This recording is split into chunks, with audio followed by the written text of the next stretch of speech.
Good evening and welcome to another exciting season of high school football. I am Pat O'Rourke, my partner is Stephen Shea, and we're thrilled to be at Brady Family Stadium in San Mateo for this clash between NorCal heavyweight Serra and De La Salle. Shea, the very first CIF Open State Championship game in 2008 didn't involve Serra or De La Salle because Grant represented the North that season. But every CIF State Open Division Championship game since 2009 has involved either De La Salle or Serra, and that very well could be the case again this year. Well, Patrick Walsh in his 300th game tonight and feeling really excited about that, is fired up. He brought the brotherhood that he learned from De La Salle. He brought it here to Serra. Both programs, when you listen to the interviews tonight, you'll hear about that word brotherhood. And, you know, Patrick Walsh became part of that at De La Salle, now in his 26th season. He's super excited here to be under the lights, which is also rare for Serra, and bring in his alma mater tonight for his 300th game. Spartans are here. Serra's here.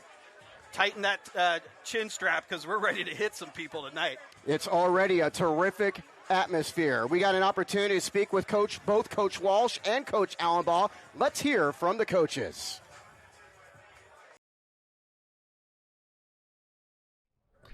For Padres football, I'm Pat O'Rourke, and we're joined by Padres head coach Patrick Walsh. And Coach Walsh, 26th year in charge here at Serra. You know, your high school head coach and mentor, Bob Laddiser, I think he got about 34 years. And did you ever imagine?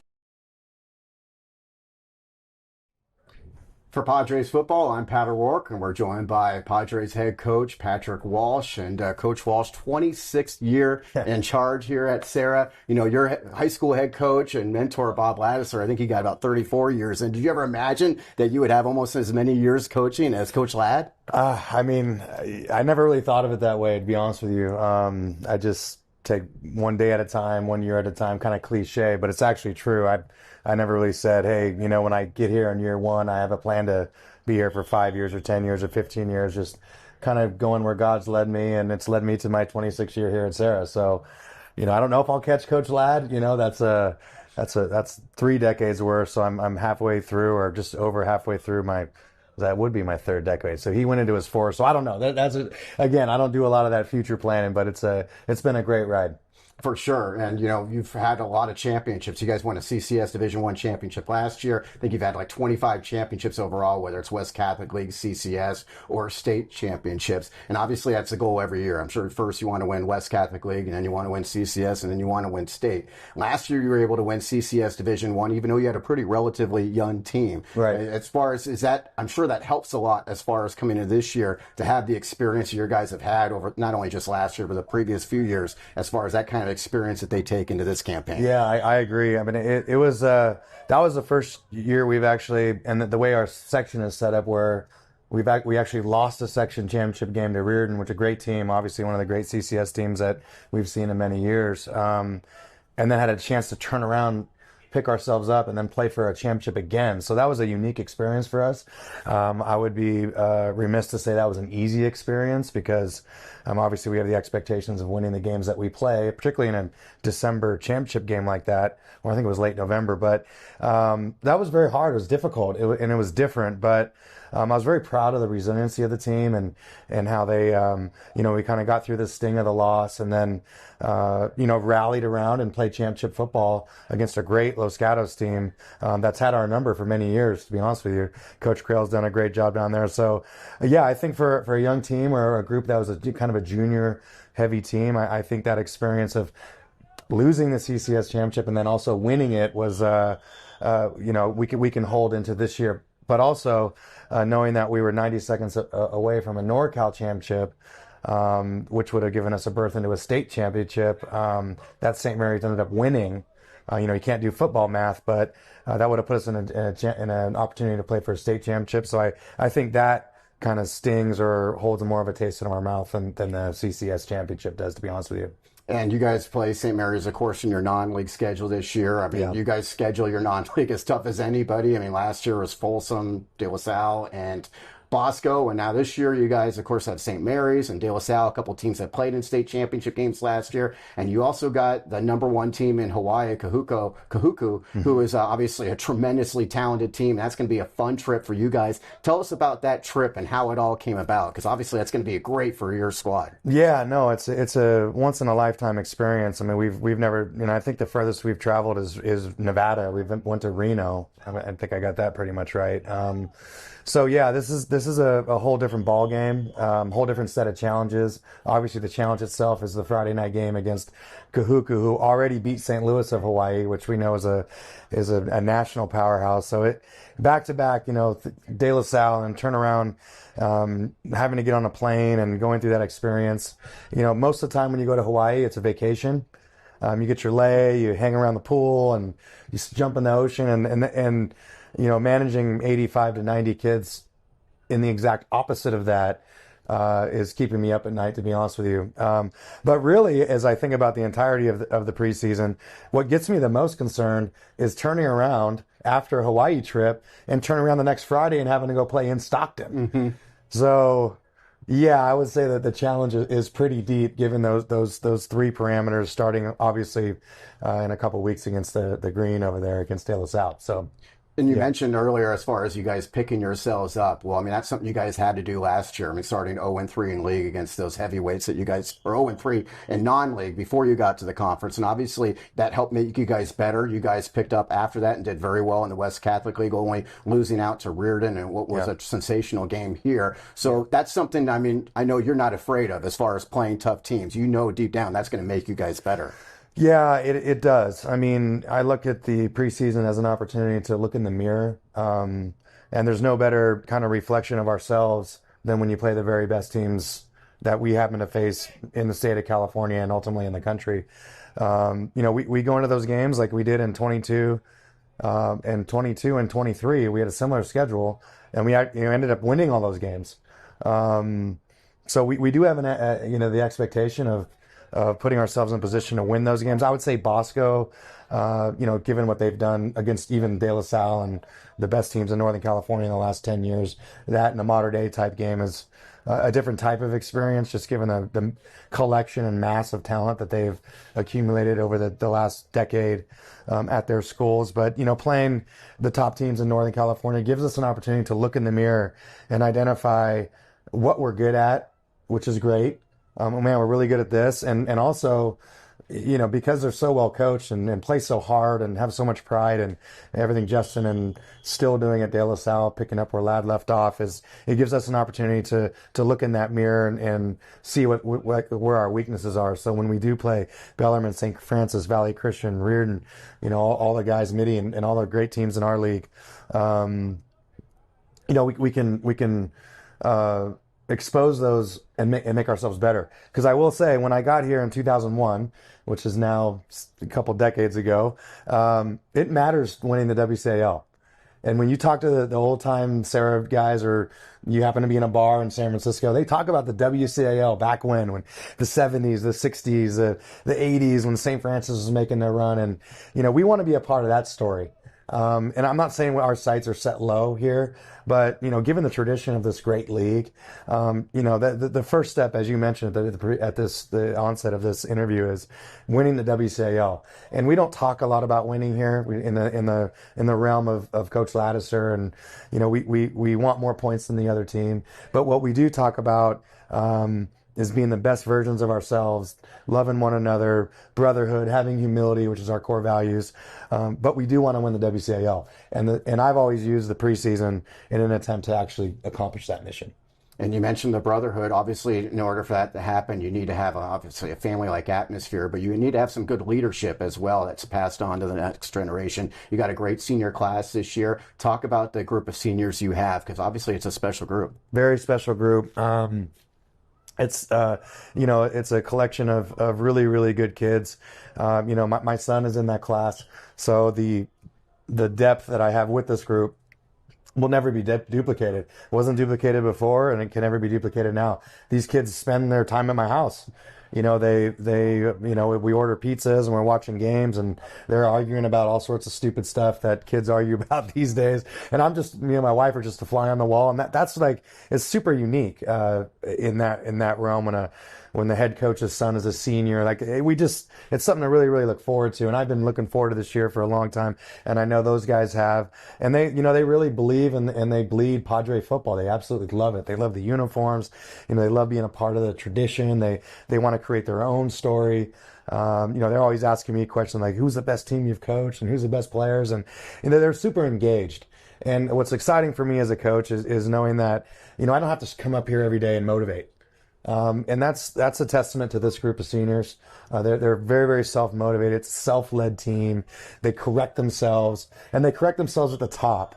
It's not like, what are the freshmen doing, or what are those sophomores doing? It's more like, what are you doing? Every single day they're at each other, whether it's playing Madden in my house, arguing about something stupid, the stupidest argument you'll ever hear. And they're like, Coach, what do you think about this? I'm like, I think it's so dumb, I can't even weigh in on it. And then on the field, which is the most important thing, where, if a kid's not dogging, if a kid's dogging it or a kid's not doing the standard that we are, those guys are calling each other out, and that's a testament of a great senior class. For sure, and obviously it's going to take you guys a long way this year, but what about the areas of growth you feel this team has entering this season? Yeah, I think obviously we have a lot of returners on defense. I think that's the strength of our team right now, particularly with Malachi and Gio and Dylan and some of the guys you'll hear about on the interviews on this show.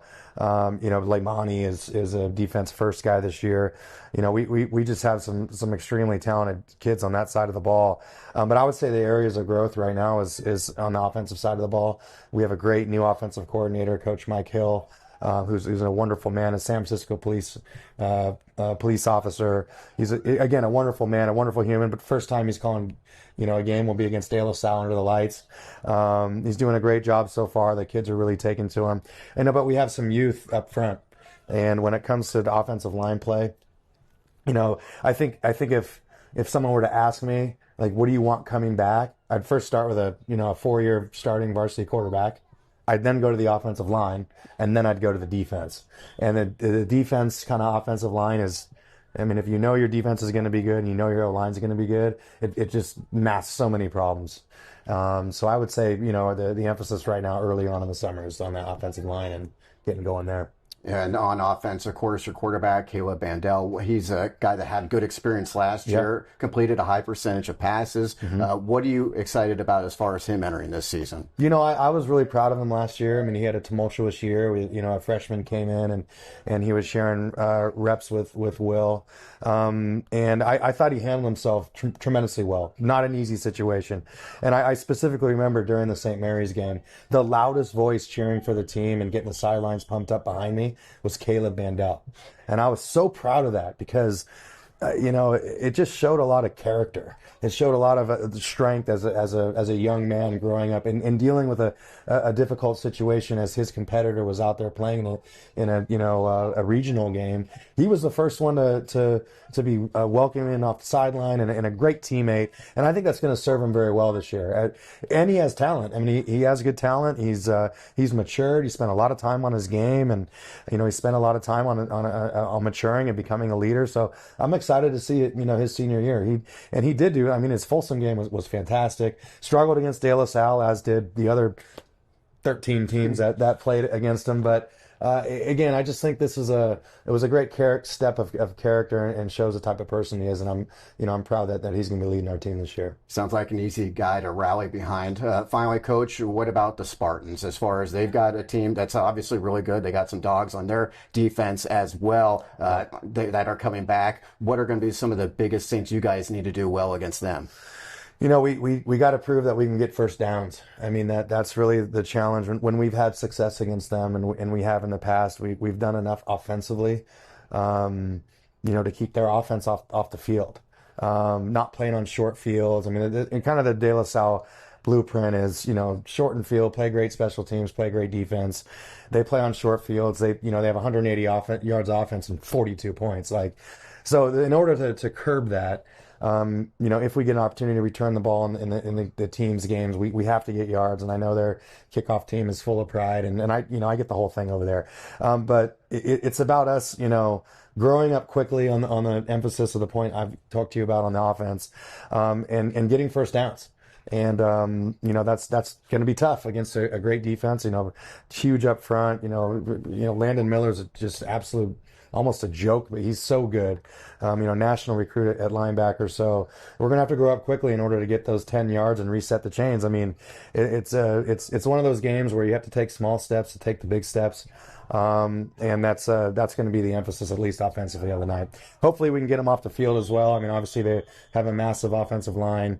They got speed all over the field. And, Coach Allenbaugh, once again, is going to be bringing a great, highly ranked De La Salle team to Serra. So the great thing about it is it's two schools rooted in the same belief structures. Brotherhood is at the center of both of our programs of mutual respect. The game keeps me up at night. It makes me sick to think about it. It's my favorite game to get over because then I can be a fan of De La Salle again, given my history there. So for this time of year in the off season, it's like, damn, those Spartans, I want to get them. But Jess and I both joke about how happy it is no matter what happens, it's great when that game's over. All right. Should be a good one. Spartans and Padres. For Coach Walsh, I'm Pat O'Rourke. You're watching here on Padres Football.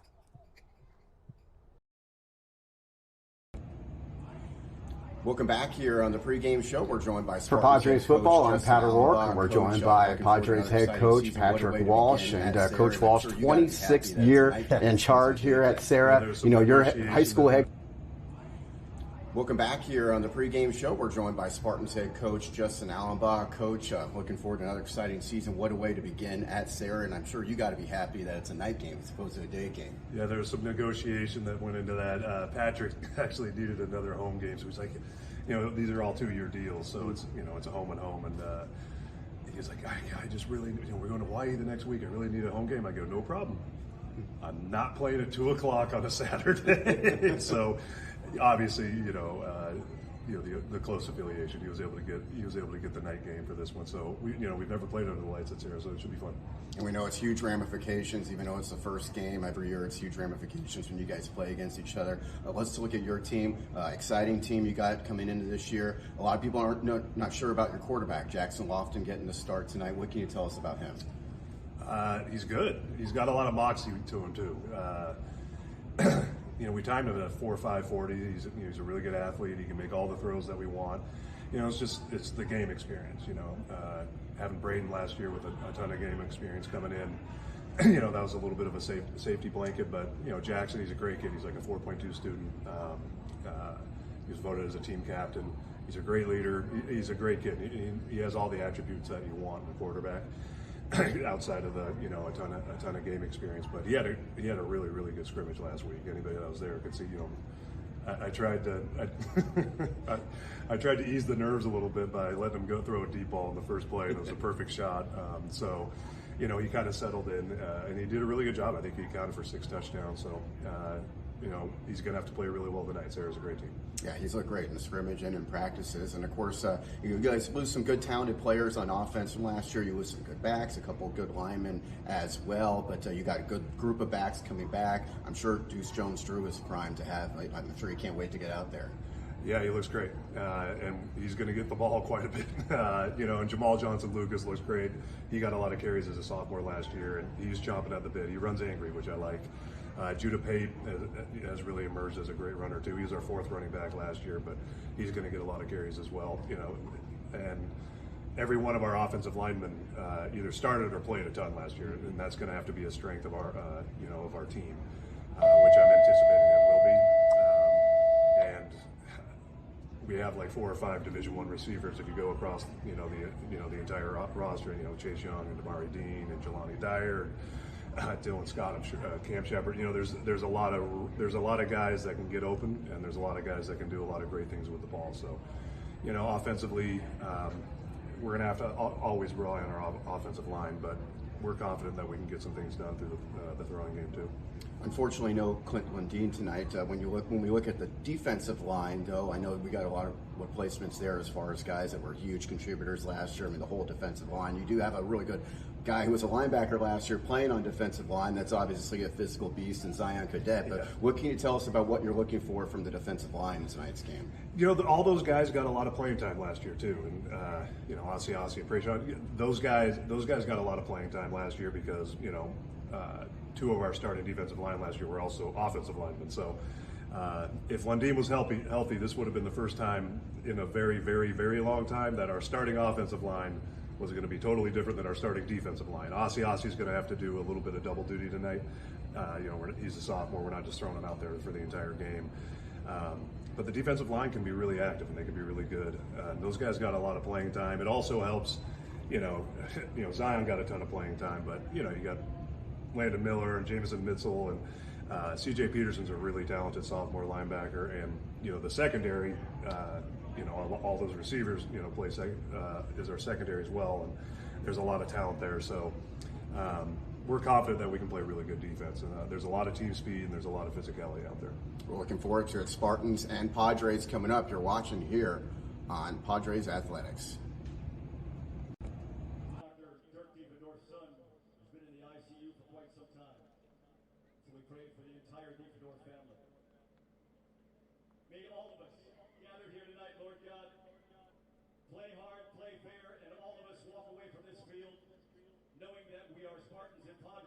United as people serving the same God.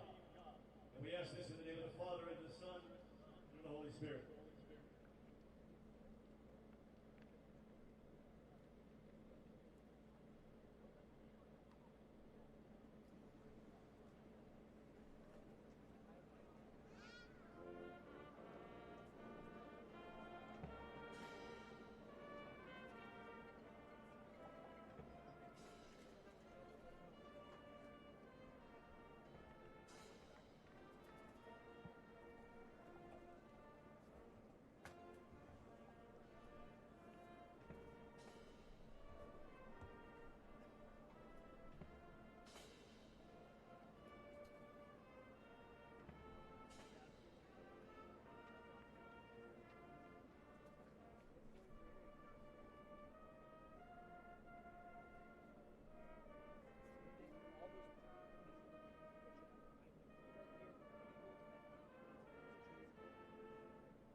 Good evening and welcome back to Brady Family Stadium. The city of San Mateo allows Serra one night game per season, and we're blessed it's this one as the temporary light standards are in place. Serra has their slick new black uniforms, and the De La Salle Spartans in their classic road white unis ready to do battle on this brand new Astro Turf Field. Hello, everyone. I'm Pat O'Rourke. My partner is Stephen Shea. Our producer is Kevin Allison. Our camera people are Luis Rangel and Robert Allison. We also have Owen Schwalbach helping out with our scoreboard tonight, and we're anticipating a great matchup, Shea. Obviously, there's a lot of things to look for in this one. I know you're keeping your eye on one of those items. Yeah, Pat, I'm watching the line of scrimmage tonight. Everybody's going to be talking about all these Division I athletes flying around the field, and there are plenty of them. But Serra's 2 wins over De La Salle came when the Padres stood toe-to-toe with the Spartans up front.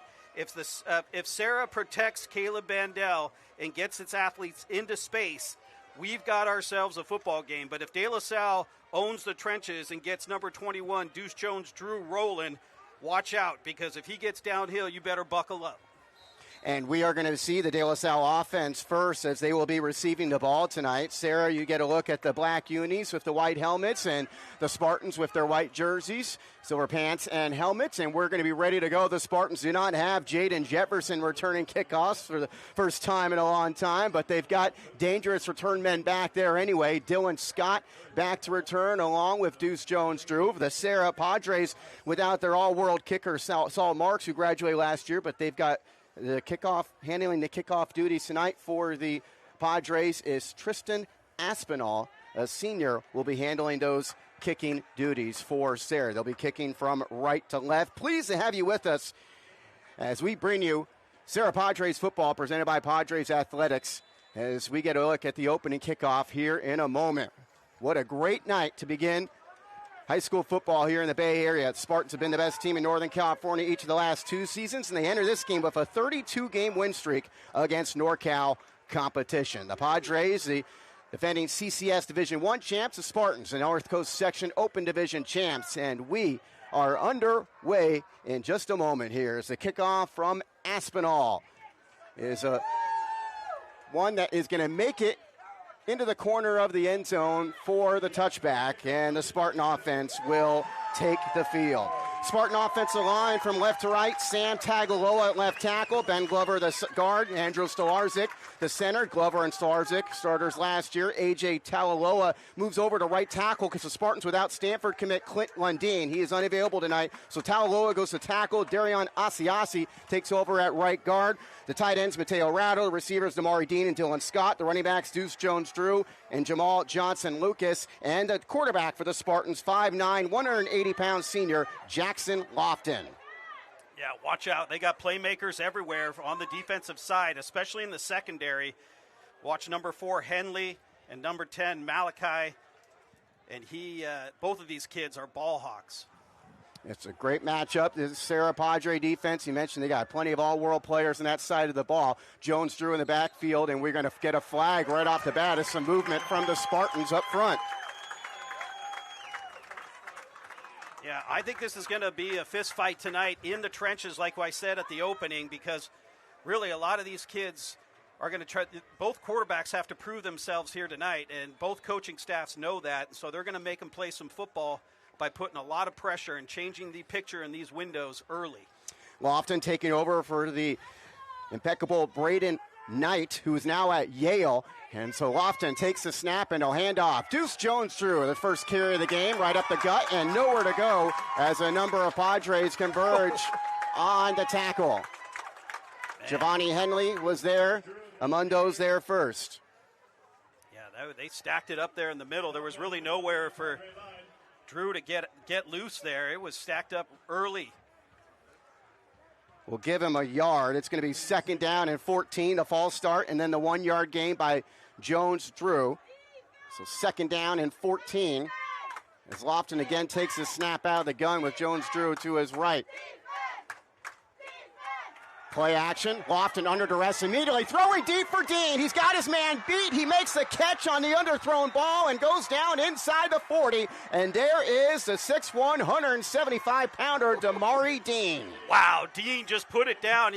We know we've been watching him in practice and in some of these preseason kind of scrimmages where they just set him loose, and that's what they did here. Here's the replay, or maybe not, but he just took the top off there. Big pickup for the Spartans. 46-yard pickup for Dean as Lofton gives the handoff to Jones-Drew again. And again, Jones-Drew is met very quickly by the Padre defense. Taupaki Latu among those there. Latu started last year as a freshman for the Serra defense. And he is a baller. He comes to hit you. Number 52, watch him tonight. You get in his area code, and he's going to put a hat on you. Jones-Drew now to the left of Lofton. You got Landon Miller in the game as a tight end, or an H-back actually over on that left side. 2 receivers to the left side. Scott comes in motion, and then the pitch goes to Jones-Drew. Jones-Drew lifts some space, takes inside the 35-yard line before he's upended. Yeah, he stayed patient there. Nice job by Drew. He kind of did a little dance move out there and kind of sidestepped and got up in there and picked up, it looks like, about 5, Pat. Yep, 3rd down and 5 yards to go. Jones-Drew, of course, the son of Maurice Jones-Drew, a Spartan assistant coach who had a terrific NFL career. Deuce in his senior season. He's a UCLA commit, just like his dad. Split backs as Lofton gets behind center.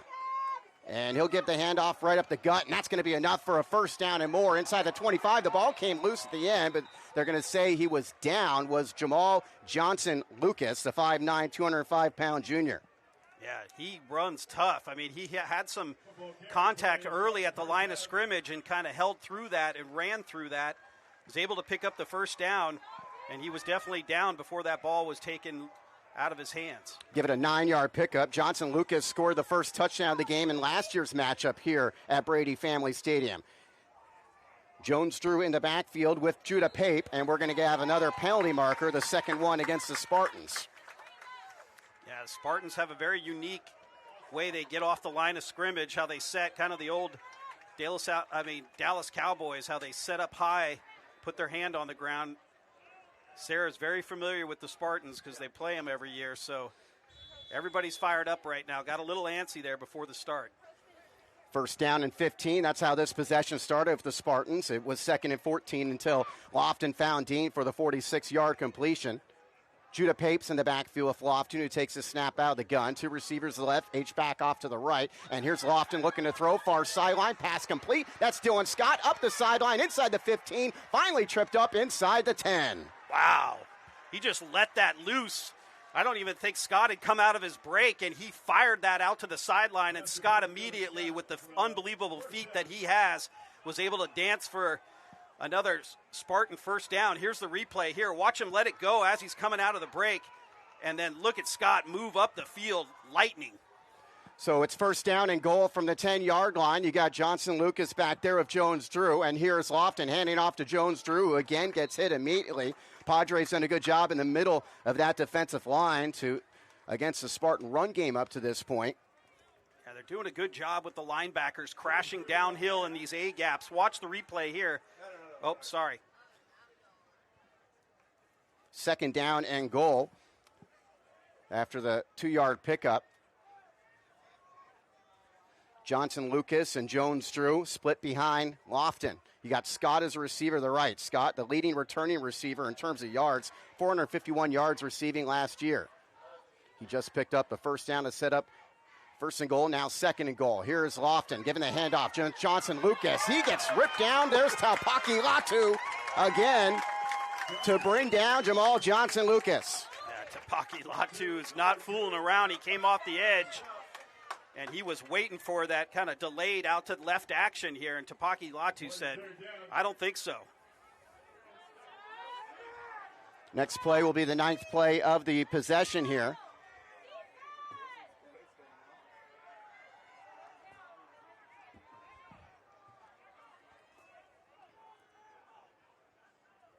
And it's a pass. Looking for Dean. Dean in the back corner, and he makes the catch. Touchdown, Spartans.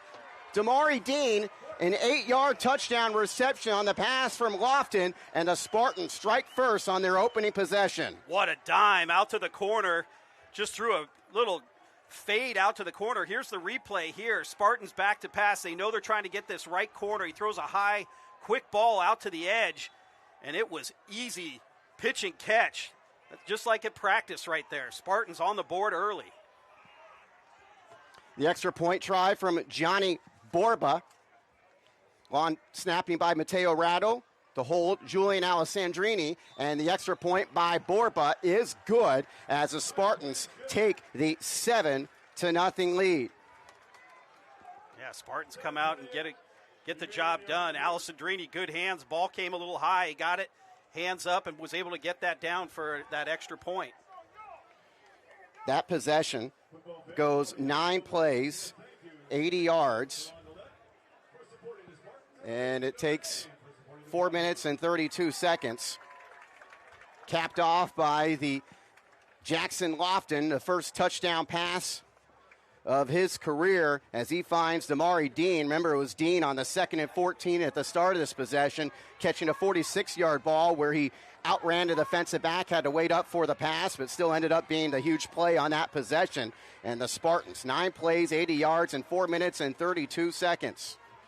Impressive. They got put behind the chains on 2 occasions there, and they were able to kind of rally on both times. Big plays there for Dean, picking up the 46-yarder and then able to get the touchdown in the corner. Nice job by the Spartans here. What a start. Now we'll see if the Padre offense can answer.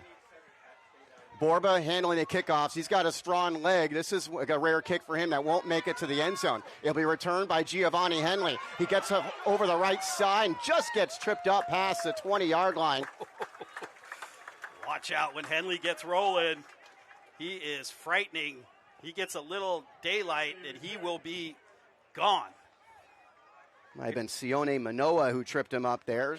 Here's the kick here, and you see kind of built that wall early. Some great blocking up front there, and Henley starting to do a little dancing.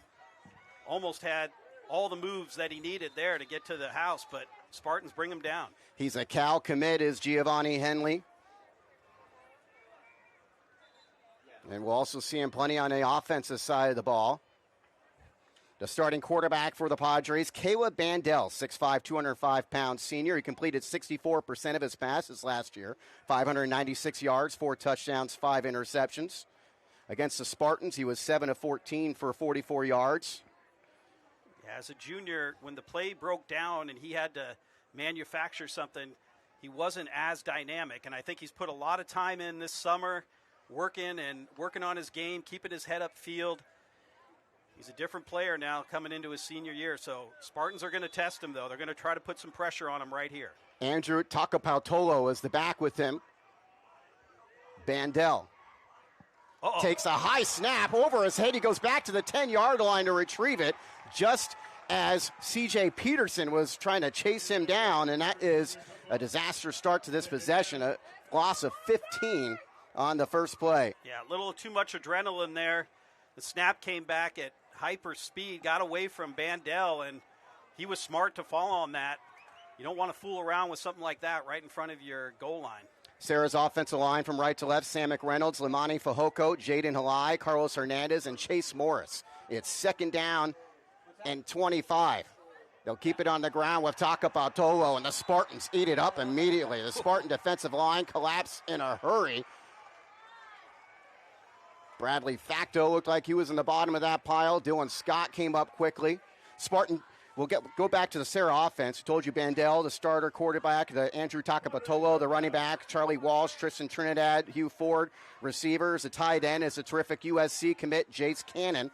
Spartans defensively have Zion Cadet, Bradley Facto, Prayshawn Harang, and Darion Asiasi on the defensive line. Landon Miller, Jamison Mitzel, C.J. Peterson, the backers. Dylan Scott, Jelani Dyer, the corners. Cameron Shepard, Chase Young, the safeties. Yeah, Miller, everybody in America wants Miller.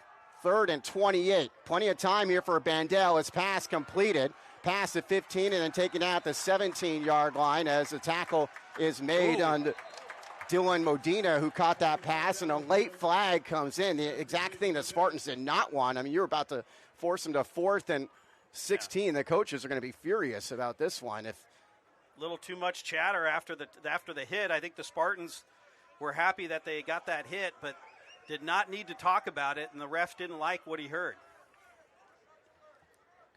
Here's the replay here. He gets him down, and then watch. Little extra chatter, and I don't know what he was saying, but you see the flag come in right after that. That's on Jamison Mitzel, 6'3", 225-pound junior, who's got offers from Minnesota and San Jose State.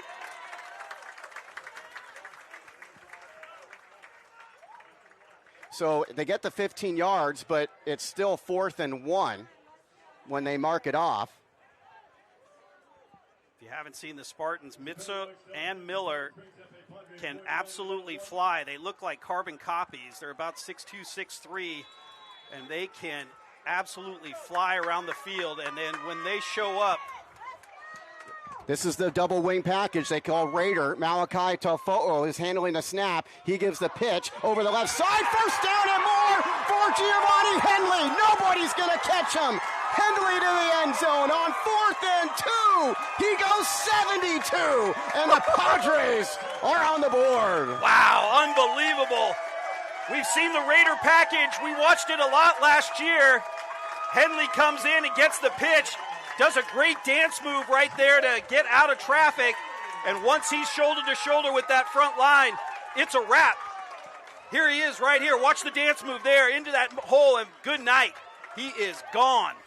He found a gap to run through, and he took advantage. Giovanni Henley, the touchdown run. We got a 7-6 game. The Padres run this swinging gate on the extra point. Cal Bears are happy to see that. Parker Frazier is the kicker. The holder is Charlie Walsh. The lawn snapper is Jacob Blodgett. to tie the game at 7. High snap. Good job by Walsh to get it down. And we are tied at 7. Another great catch there by Walsh. That also was a lightning bolt up over his helmet. Was able to control it and get it down. And we got a tie ball game. 4 plays, 75 yards. It takes 1 minute and 56 seconds as Henley scores from 72 yards out on a 4th and 2. Remember, it was 3rd and 28. Medina caught the short pass for Serra. It was going to be 4th and 17, and the personal foul makes it 4th and 2. Padres go for it from their own end, and does it pay off for Coach Walsh in his 300th game coaching this Serra program? Coach Walsh has got to be happy there. He trusted the Raider package, which he does a lot in meaningful short yardage situations. None bigger than right there. And, man, did that pay off. What an understatement. Unbelievable. Tristan Aspinall handles the kickoff duties for Serra. He got a touchback the first time. Again, you got Jones, Drew, and Scott back deep for De La Salle. Yeah, Mitzel's got to be kicking himself for that flag. Kickoff here is going to go in the end zone. So another touchback. Spartans will once again start at the 20. We got ourselves a ball game here. Spartans went 9 plays, 80 yards in the first possession. Damari Dean catching the touchdown pass, also had a 46-yard catch on that possession. So we'll get a look at the Spartan offense once again. Spartans last year averaging 37.2 points per game. That was the best mark for them in 4 years.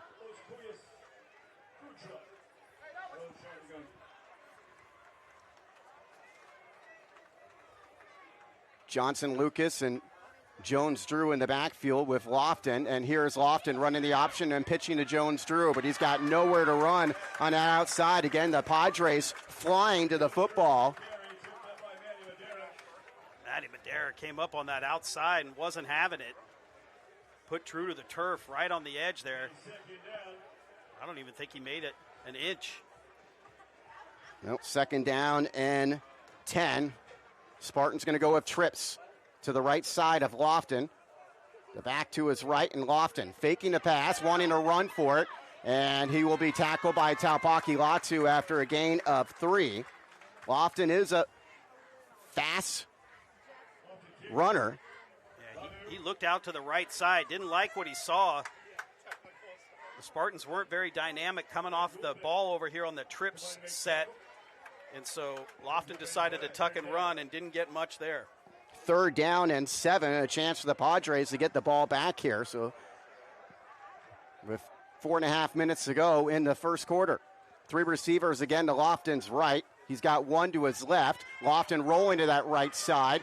His pass comes near sideline. It's going to be caught by Cam Shepard, but he's going to be shy of the first down. Shepard, the sophomore, making his first varsity reception, 6'1", 190-pounder. It looks like we're going to... And it actually ends up going as only a yard gain. So it's 4th and 6, and the Spartans will punt for the first time. Johnny Borba also is the punter. Allison Drini, the lawn snapping. Back to return, Charlie Walsh, who averaged 7.5 yards per punt return a season ago.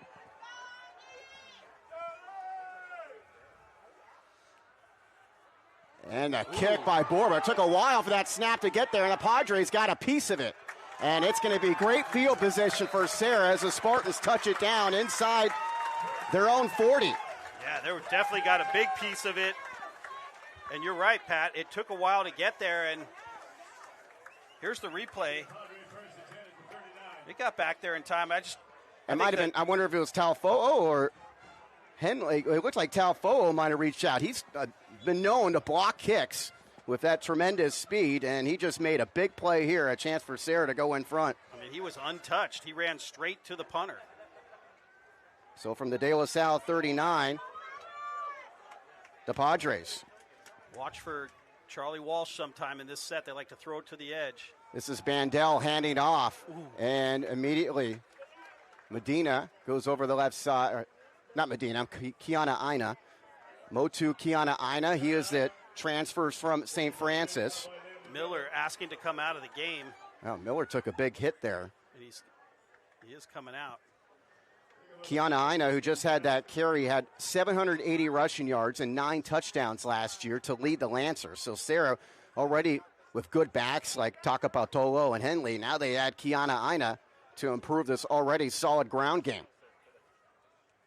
And it's Kiana Ina again. Up the middle, he's got a hole. Breaks an ankle tackle inside the 30, and he's got a Padre first down. Yeah, what a big pickup. The St.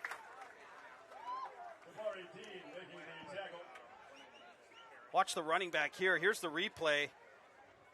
They're going to run it right up the middle, and what a nice move and a great run there for the Padres. Kiana Ina, 2 carries for 12 yards to start this possession, and the Padres are at the Spartan 27. Bandel hands it off. Kiana Ina, very patient between the tackles, falls forward up to the 22. You can see he's an experienced back. He knows what he's doing. A little like Le'Veon Bell, the way he kind of navigates between the tackles and waits for his blocks to develop. Pat, if I'm not mistaken, he was the high yards in this league last year, but for St. Francis, right? Not in the league, but he led St. Francis in yards. He led St. Francis. Yeah, talented transfer coming in here for the Padres. A nice bonus for him. 3 incredible running backs now for the Padres. Takapatolo is the back with Bandel now. You've got Medina as a tight end over the left side. And it's going to be Takapatolo looking for yards between the tackles. And this time the Spartans eat it up. Miller came back into the game and was at the bottom of that pile. Miller, as Shea mentioned, all-world linebacker. He's got offers from schools like Ohio State, Notre Dame, Michigan, USC, Washington, Oregon, Cal, UCLA. Yeah, kid is a baller. And then Mitzel right next to him, number 47, also likes to come and put his face mask on your face mask. 3rd down and 4 as Bandel throws, pump fakes, then comes near sideline, pass complete. Tackle made immediately by sophomore C.J. Peterson, but a pass complete to Jace Cannon. Cannon, the USC commit for Serra. Yeah, big kid, Cannon, and nice hit there by Spartans. It's going to be 4th and a yard. So you get a look at the replay, and the pass complete to Cannon. 6'4", 210-pound senior, second leading receiver last year for Serra. And they go for it quickly on 4th down, and they move the pile just enough to get that Serra first down. Yeah, that was a nice call. It was quick count when they walked up there, and they were able to get the first down. That's a big play there for the Padres to keep this drive moving. Spartans got the ball first, went down the field, went up 7-0. Serra answered, 72-yard touchdown run by Giovanni Henley, and now a chance for the Padres to go in front. They're in the red zone. It's 1st down and 10 from the Spartan 16, and it's Kiana Ina getting it from Bandel. His helmet comes off as he's tackled by Mitzel. It's the 2nd time in a row his helmet's come off. Mitzel likes to come up and hit you, but you might have to take a look at that helmet. Short game. 2nd down. You got Miller and Mitzel, the junior linebackers, and they're paired with a sophomore linebacker, C.J. Peterson. It's 2nd down and 9. Takapatolo back there with Bandel. 2 receivers on the short side and the left. That includes Charlie Walsh in the slot. Yeah, they like Charlie Walsh drag route here on occasion, too. And it's Bandel, play action, wanting to throw for Walsh into the end zone. Walsh, the catch! Touchdown, Padres! What a dime by Bandel to the corner. Walsh ran a little kind of fake in and out fade route out to the corner and had a lot of pressure on him as he went to go get that ball. But he is a captain, senior, coach's son, and an outright baller. Look at this move, a little shake and go out to the edge. Nice route, and hangs on through contact. Nice catch by Charlie Walsh. Walsh, first touchdown catch of the year. Last year he caught 6 of them, 562 yards receiving. By the way, he's also the holder on the extra points. Parker Frazier to attempt the kick to put Serra up 7. And it is, in fact, that 14-7 Padres with 21 seconds to go in the opening quarter. They've got chemistry. They've talked about this senior class, and they really do. They grew up, and they all love their freshman year. They played together. They're all best friends. They all hang out together off the field. So they've got amazing chemistry, and Charlie Walsh is at the heartbeat of all of that, and what a play. Look at him on the sidelines. He is fired up. 15-yard connection, Bandel to Walsh. Bandel threw 4 touchdown passes a year ago. He's got 1 now in this one. Walsh, the second-team West Catholic League player, hauls it in. The leading receiver for the Padres last year.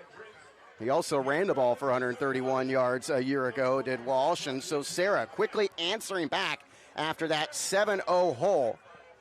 Yeah, Spartans better wake up. Can't afford penalties, and you got to be able to step up now. And right now, Serra's proven they can run the rock.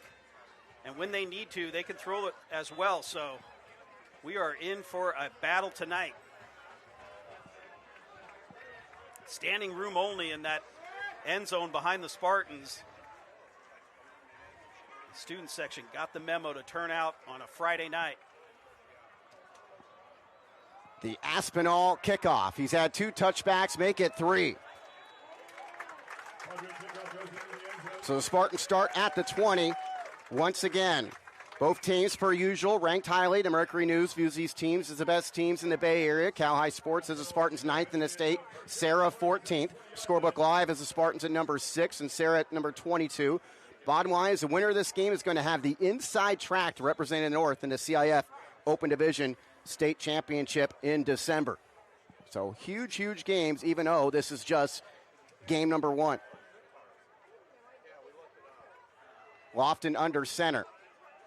Hands it off. Jones Drew looking for space over the left side. He got grabbed from behind. That slowed him down, and he ends up settling for just a yard as the Spartans not creating big running lanes in the run game thus far. Not at all. Padres doing a great job smashing hats up front, and they're not getting moved off that line. And then they've got some backers that like to come up and hit you too. So there we go, Pat. End of the opening quarter, it's Serra 14, the Spartans 7. We will keep it right here. What a start to this one. Spartans got the ball first, went 9 plays, 80 yards in 4 minutes and 32 seconds. Jackson Lofton finding Damari Dean on the 8-yard touchdown pass. Extra point made it 7-0. Serra responded, 4 plays, 75 yards. In a minute 56, it was Giovanni Henley on 4th and 2 from his own 28, rumbling 72 yards to tie the game at 7 after the extra point. Spartans then went 3 and out. Serra responded after a short field because of a partially blocked punt. They start at the Spartan 39. They go 8 plays, 39 yards, and 3:53.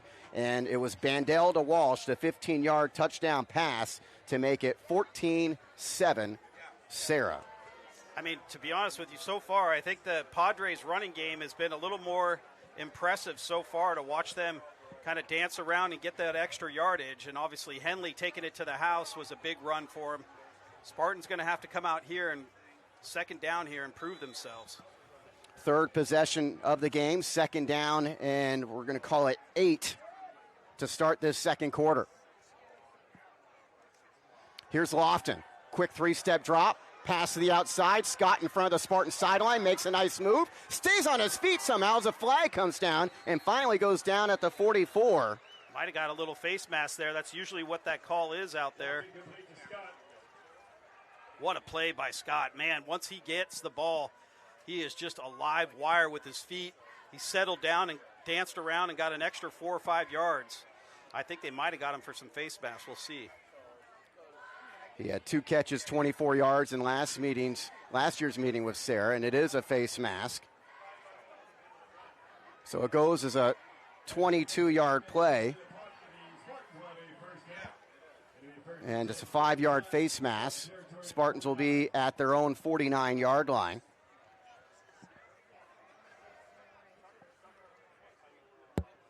Cam Shepard in the game as a slot receiver on the left side. Split backs behind Lofton. And the Spartan quarterback hands off immediately to Johnson Lucas, who, again, the middle of the Serra defensive line doing a good job not allowing much between the tackles. This is going to be just a yard for Johnson Lucas. Johnson Lucas scored the first touchdown in last year's game against Serra. He had 6 carries for 17 yards in that game. Last season, 226 yards rushing as a sophomore for the Spartans. He ran for 5 touchdowns and averaged 5.7 per carry. Yeah, number 55, Lamani Fiocco, is not having it right now. He is controlling the middle of that line of scrimmage. On 2nd and 9, we're going to get another penalty marker. Spartans have hurt themselves with penalties. They last year averaged just 5.4 penalties per game, which was down from the previous 2 years of 5.8 and 5.9. And this one's actually going to be against Serra. It'll be an offsides. Yeah, Spartans trying to once again come out and test it. A quick shot out to the edge to one of their receivers who can try to make somebody miss and make a big play. And they had a nice play set up there, but Padres had jumped off sides. Ray Pelosi split wide to the left with Scott in the slot on this 2nd down and 4. Spartans will keep it on the ground. Then there's a hole for Jones-Drew. He's fighting for extra yards. Jones-Drew all the way down to the 30. What an impressive run for Deuce Jones-Drew. Man, he was rumbling and stumbling and bumbling, and he finally spun around and got another 3 or 4 yards. Here's the replay here. He's going to come over this left side, danced in there, and he's starting to get contact and spun around right there and bought himself another 5+ yards. What a run there by Drew. Spartans started at their own 20, and now they're at the Padre 30 as they try to equalize. Judah Pape into the game as the back next to Lofton. And it's going to be Lofton keeping it himself, and he is met immediately by Tapaki Latu. Yeah, Tapaki Latu not having it. He has to read that play right there, and I think they would have been better off to hand it off there because I think the running back had the edge out there for some yardage, but Lofton decided to keep it. Lofton, the starting quarterback, 5'9", 180-pound senior, again taking over for Braden Knight, who threw for 1,300 yards last year, 11 touchdowns, and also ran for 10 scores and 354 yards. Here's Lofton, quick pass to the outside. That's Landon Miller making his first catch. Miller rumbling inside the 15, running over bodies before he goes out of bounds, just shy of the first down. Man, comes in as a linebacker and then runs an out route. Nice hands, and he gets upfield through contact. Almost picked up the first down. He had 1 catch last year, but will be utilized a lot more as tight end this year. Spartans graduating Landon Cook, who is now at Oregon State. 3rd down and 3 for the Spartans as Lofton gets behind center. He'll hand off Johnson Lucas off the right side, and Giovanni Henley came up to hit him first to stop him shy of the first down. Yeah, man, they got some players out there on the edge for the Padres. These are primetime athletes. Spartans on 4th down last year had one of their best percentages in years. They were 11 of 14. That's 79% on 4th down. They got a 4th and 2 here. Big play here. Down by 7. Late snap. It seemed like the whole line moved except for the snap. And that's going to make it 4th and 7. And the Spartans again hurting themselves with penalties.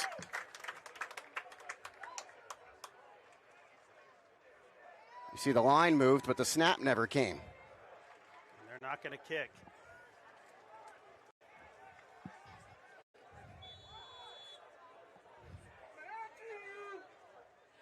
Jelani Dyer is into the game as a receiver, joining Dylan Scott, getting late instructions from Lofton. You got Miller in the slot, so 3 receivers to Lofton's left.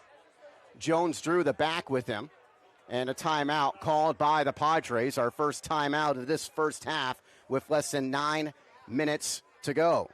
I mean, if the Spartans try to come out here and throw it out on the edge, they better have some way to get some blocking right now. They've had some success with the quick pass action, but right now this is a tough yardage to pick up with all the athletes for the Padres and all the speed on the field right now. So big play in the game here for De La Salle.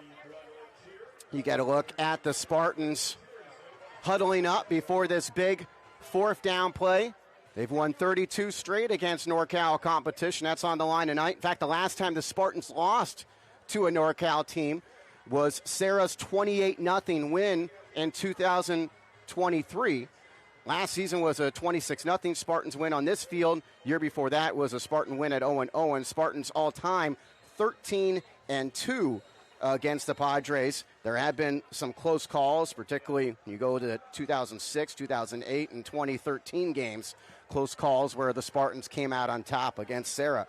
Serra's wins came in the 2023 and 2022 seasons when they were the best team in NorCal. So, three split action. You got the three receivers to the left, but you also got the dangerous Damari Dean up top on the right on this 4th and 7. Lofton wanting to throw for Dean. Dean fighting for the football, and it falls incomplete, and the Spartans will turn it over on downs. There was plenty of back and forth between Dean and the corner there. Yeah, they let him fight it out over on the corner. We'll see on this replay if there was either too much contact or just enough. The refs let it go. They're watching right out of the break. They know, Pat, you called it. They were going to look for Dean on the edge. Got held up early. There's a lot of contact the whole time down the field, but Serra with the big defensive play there to stop the Spartans. That's a veteran corner right there. Cornell James there to defend. He's a UC Davis commit, had a couple pick sixes last year for the Padres, a first-team West Catholic League player. Helps make the stop there, and Serra's got the football and a 7-point advantage. Walsh comes in motion over to the near side. And Bandel fakes the handoff, throws it to Walsh. Walsh tries to get in space. Tackle made by the Spartans' Preshawn Harang.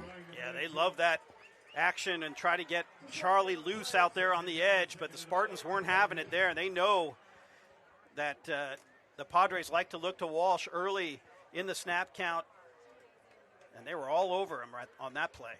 Padres last year averaging 28.5 points per game, 303 yards per contest, and 6.2 yards per play. 8-6 last year, CCS Division I champions.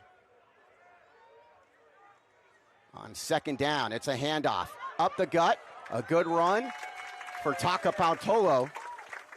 Close to the first down marker, looking like a yard shy. Mitzel came in and got his hand on the football, almost jarred that loose. Had to re-grab that football at contact. Big third down here for the Padres. Serra has scored on their previous 2 possessions. 3rd and less than a yard. Is this Raider? Yep, you got Malachi Taufo'o handling the quarterback duties in this Raider package, as you said, in the double wing formation.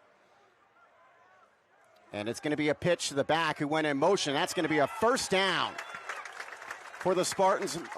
In on the stop, Chase Young and a few others. But Taka Pautolo gets past the 40-yard line. He only needed 1. He ends up picking up 6. They're going to stay in it, Pat.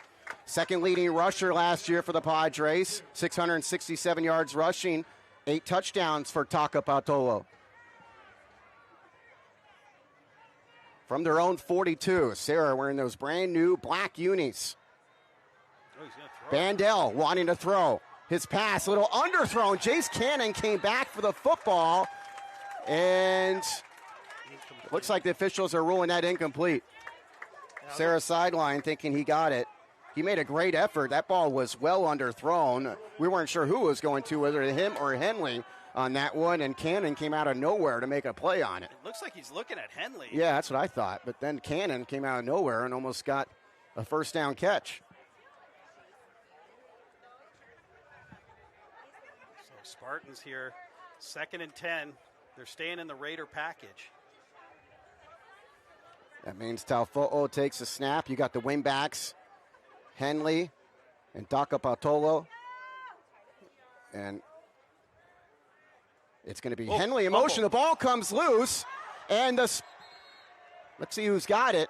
Serra. It is Serra. The Padres fall back on top of it. They had that bad snap on their first offensive play of the game, but have been sharp since until that play. Number 2 picked that ball up.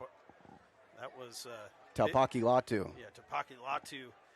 Big Johnny on the spot play there for the Padres to keep this drive alive now. Behind the chains, big third down. 3rd and 13. Trips to the right of Bandel, the 6'5" Serra quarterback, the senior. With Miller blitzing from the outside. His pass across the middle, too far out in front of Walsh. Walsh covered by Mitzel on that play, and that brings up 4th down. Man, if they could have hooked that up, Walsh was out in front of Mitzel. If they could have thrown that out in front of Walsh, he would have been off to the races, and they just could not get that synced up there. So the Padres will punt for the first time this season. Charlie Walsh, we told you he's a wide receiver. He's a holder. He's a return man. And he's also the punter. 6', 655-pound senior will take this snap from Blodgett.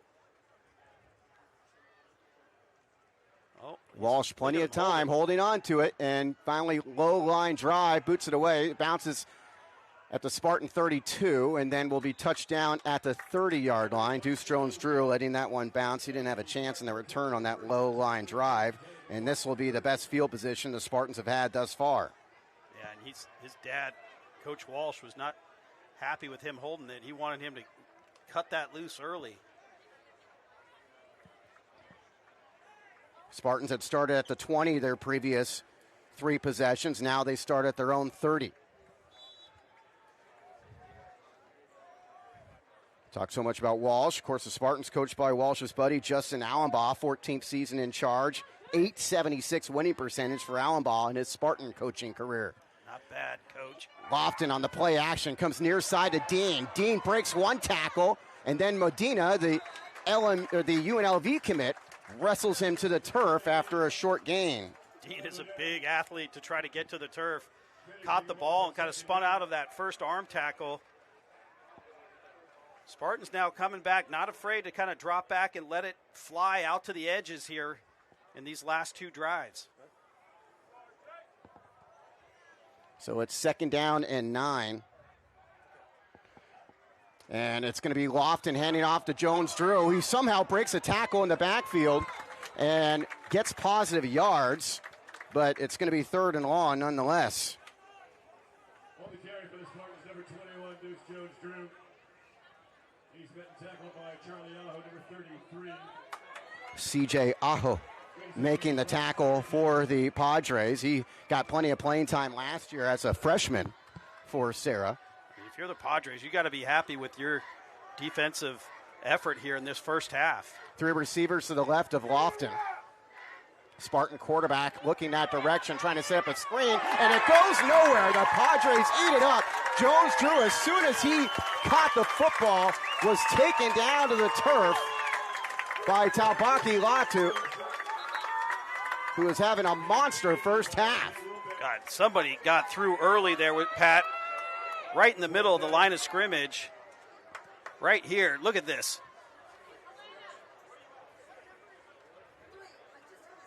Loss of 5 on the play, on the reception by Jones-Drew, and the Spartans will punt once again. Remember, Serra got a piece of that last punt.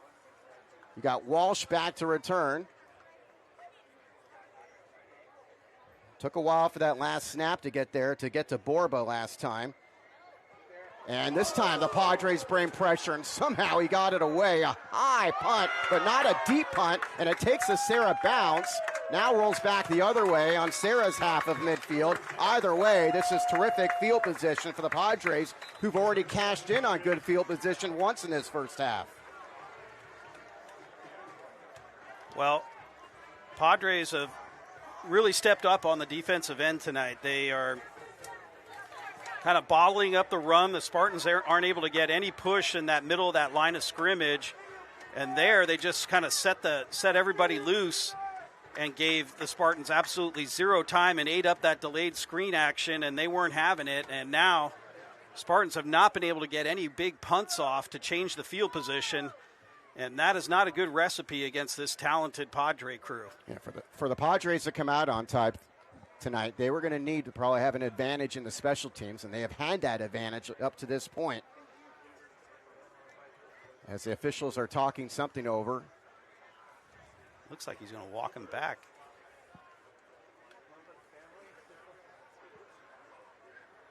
Or maybe not. Still haven't seen any word from the field here. And they're going to get Serra for holding.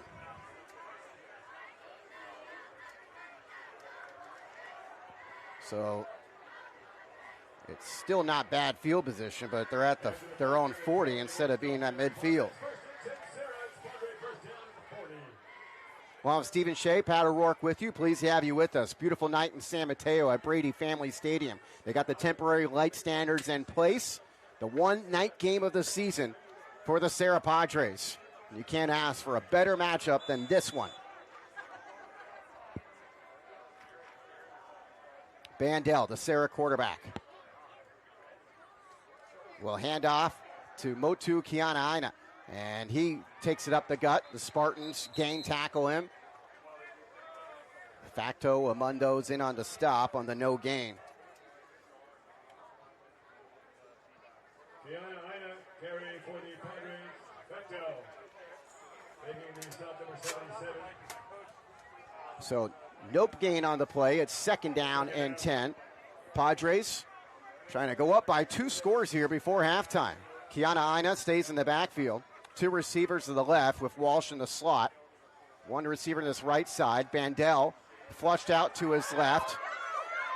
Spartans trying to chase him down with Peterson. Ball towards the sideline, falls incomplete.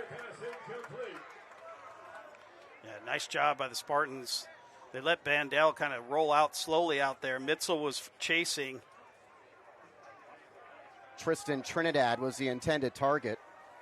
And just like that, it's third down and 10. And now you got the Spartans, obviously. This is a big third down for them. If they can stop Serra here, they got a chance to get the ball back with some time before half. 3 receivers to Bandel's left. Actually, this is Taufo'o. Taufo'o in at quarterback. He's going to try to run for it. The Spartans, they'll have it red, and they bring him down for a loss.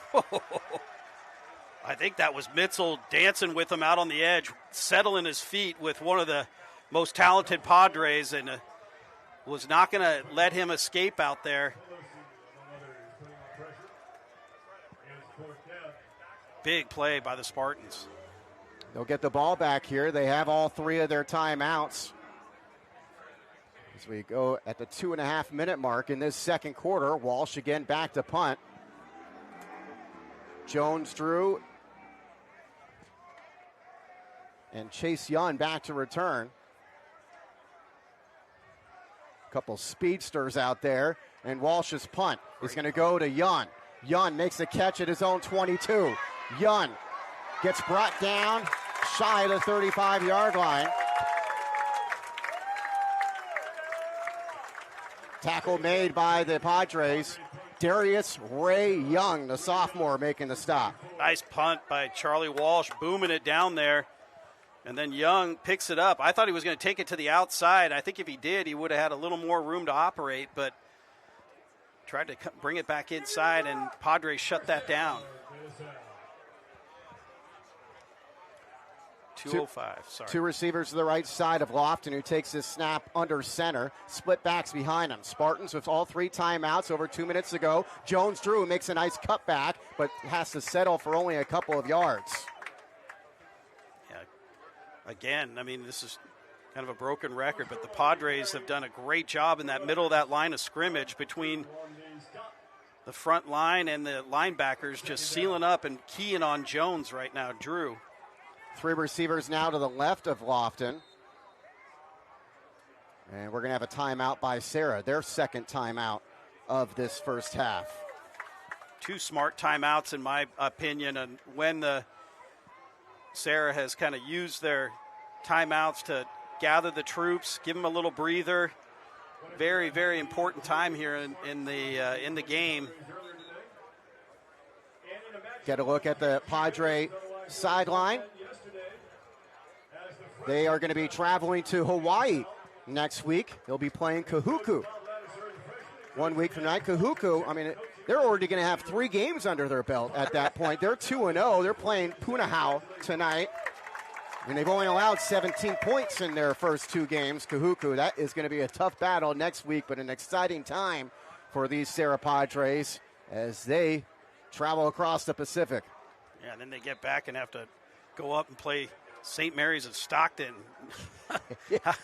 That is not an easy bargain. We talked to Coach Walsh, and he knows they're there to have some fun, but he's going to let them jump in the ocean real quick, and then it's going to be all business when they're in Hawaii, and then he's going to come back and go out to Stockton and play one of the toughest teams in NorCal.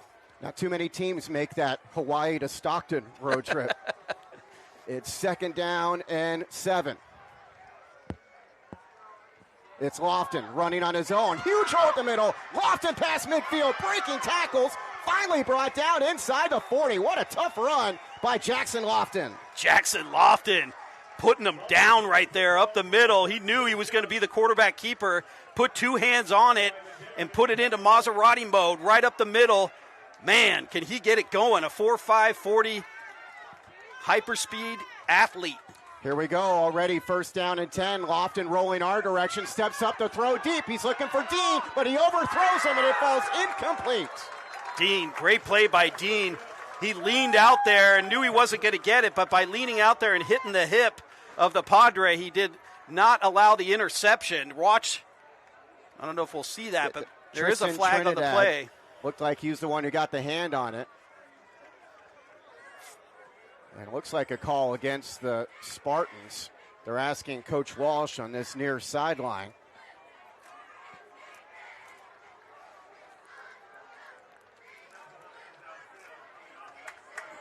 And Walsh and the Padres will decline an eligible man downfield. So it's 2nd down and 10.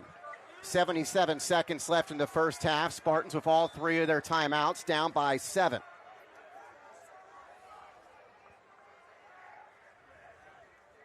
Lofton stepping up to throw. His pass across the middle. He finds Scott inside the 20, the 10. Dylan Scott. Touchdown, Spartans. 36 yards. Lofton to Scott. And the Spartans are an extra point away from tying this game up. That was a dime. Lofton dropped back. He knew Scott was going to run that mid-level kind of dig route, bring it into that inside, and he threw it on him, put it on him. Watch, here's the replay here. Watch Scott come in. Ball's right on time.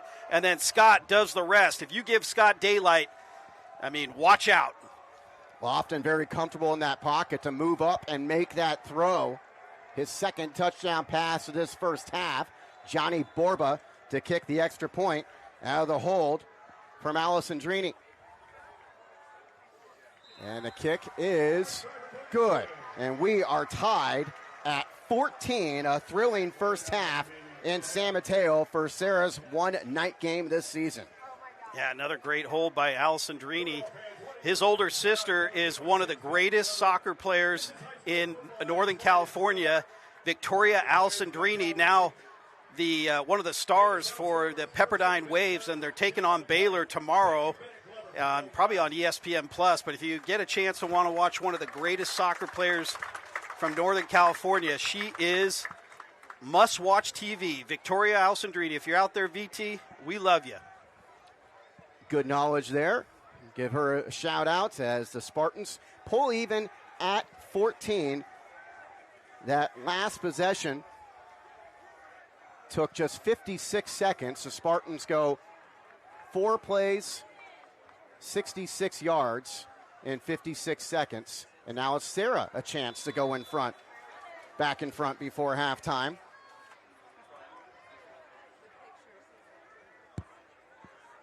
Walsh and Henley back to return. And we've got some players in the return game in this one on either side. Here's Borba, going to make that a moot point as he kicks it into the end zone.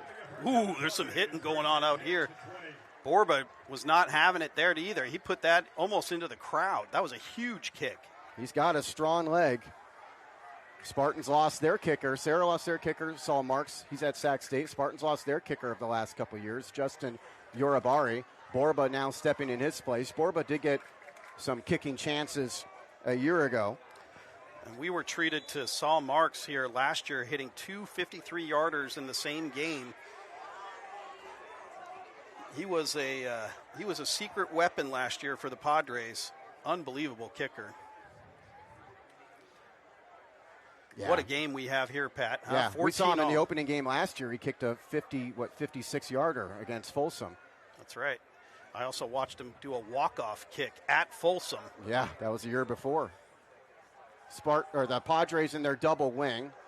Hand it off. The Spartans there to make the stop. A flag comes in late. You got to like Mitzel. Mitzel's in the middle, trying to punch that football loose. Not afraid to come up and hit you. Shout out to last year's team captain. We missed seeing number 44, Bubba Vargas, on the field flying around and knocking people around. The East Bay Athletic League Defensive Player of the Year last year. I mean, he was a big part of the Spartan defense and put up some of their best numbers defensively in years last season, as it's a face mask penalty against the Spartans, giving Serra some yards with the clock stopped at 1:02. Yeah, Bubba, the consummate Spartan team captain, and man, he was fun to watch play football. He knew where that football was going, and he was coming to hit you. Spartans last year allowed just 2.6 yards per carry. That's the best mark for their defense since 2003. And a lot of that's because of Vargas and a number of others on that defense, as you're going to get Talfo'o handing the ball off, fighting for yards, and finally going down was like Latu there. 30 seconds. I wonder if they'll even snap it. Looks like the Padres will take this one into the locker room. Let's see. We got still time left. They are huddling, or they are getting to the ball here in the line of scrimmage. But it's that Raider package, the double wing formation. And Talfo'o hands off Henley. That's where they got the touchdown of their first possession of the game. Henley finally tripped up inside the 35-yard line. Wow. They almost did that again. I mean, I was going to call it and say, are they going to go back to this same play they did in the first half? And they did. The problem is the clock has ran out. I'm not sure if Sarah's saying they called a timeout. Right now it's all zeros on the clock. He was down with like 2 seconds or one and change. I think that's what the officials may be talking this over about. See, what is there still going to be time for another play before half? And Henley nearly broke another. And they're going to kick a field goal? And they are going to get some time on the clock, and that's going to, let's see if this allows them to get a field goal chance. It would not be an easy field goal from here. So they put 2 seconds on the clock. And this is going to be a 43-yard field goal.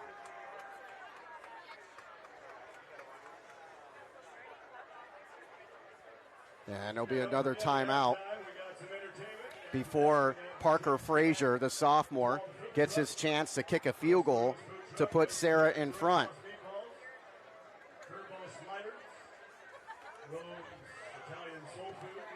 Spartans struck first to go up 7-0. Padres with 14 unanswered. And then the Spartans getting the Dylan Scott touchdown catch from Jackson Lofton to tie things up at 14. And now we've got one field goal try here before half to see if Serra can go in front heading into the locker room. Big mistake by the Spartans to let them come around the corner, let the Padres come around the corner and pick up that huge yardage. This is a big, big play in this game. This could be the difference in the game. 43-yard field goal. Charlie Walsh, the holder, Jacob Blodgett, the lawn snapper, and we're going to get another timeout here. A little icing by De La Salle, making him think about it.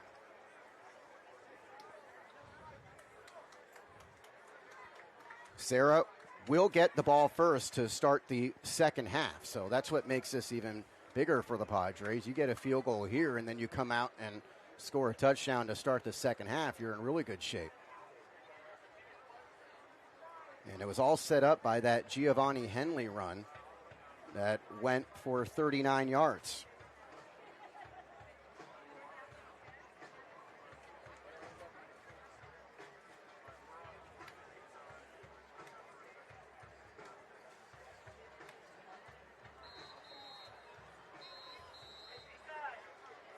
These programs meeting for the 5th consecutive season and the 16th time all time. Parker Frazier out of the hold from Walsh. 43-yard field goal try on this brand new AstroTurf field.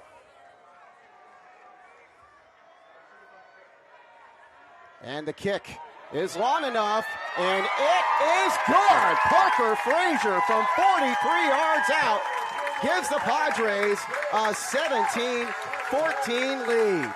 What a play. I mean, the Spartans have to be kicking themselves.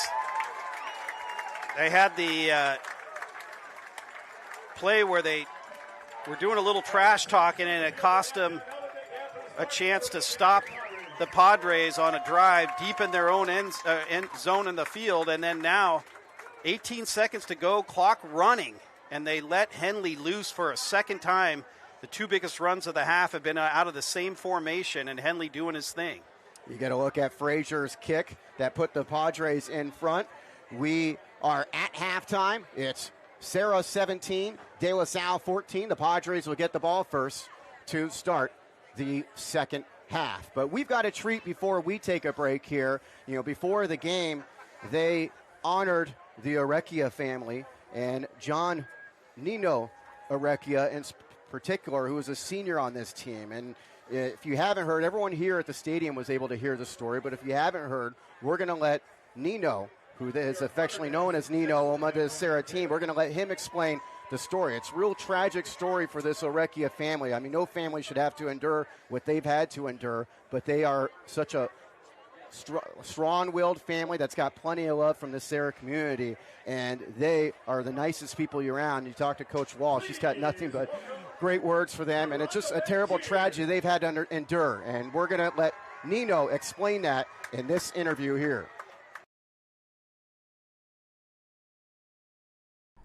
For Padres football, I'm Pat O'Rourke, and I'm joined by John Orecchia, affectionately known as Nino, here amongst the Padres football team. And Nino, unfortunately, you're unable to play right now. You got some bad news back in May. What can you tell us about that?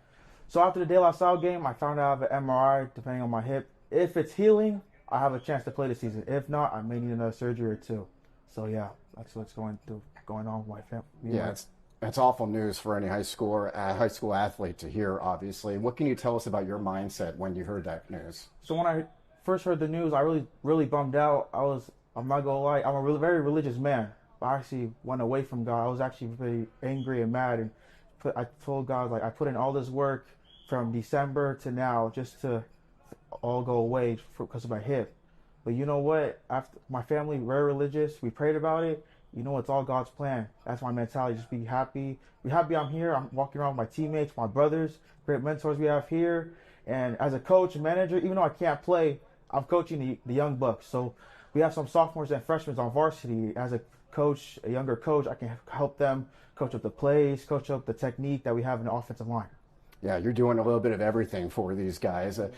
And it's, of course, you know, you come from a great family, and, you know, we hear so often a lot that, you know, bad things happen to good people. And you guys are obviously great people, and that's not the worst news you guys have had. Tell us about your family, and as far as the other news that you guys have had to deal with, that's, you know, that you guys have had to work through.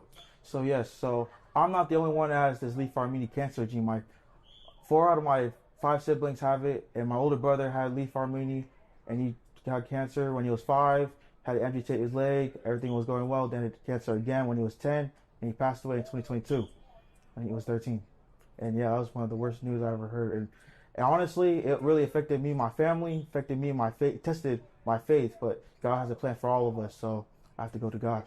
And you can see why he's so inspirational to this Serra team and the attitude that he has. I mean, with this awful news that you've had to endure in your life. You mentioned some of the things you're doing for the Padre football team. I know Coach a lot of times has you break down the team, in terms of leading the team in prayer. Obviously, you're still a very spiritual and religious person, and that type of thing still means a lot here from the Serra football program. Yes, talk about this brotherhood and that what you guys have here going on at Serra that touches your heart, makes you, of course, it touches your spiritual side of yourself. So this brotherhood that we have here at Serra is real. Because when I was going through my darkest times throughout with my hip, what my family was going through, the brothers that checked on me, they texted me every day, checking on me. Because I really missed school. I missed the whole 2 weeks.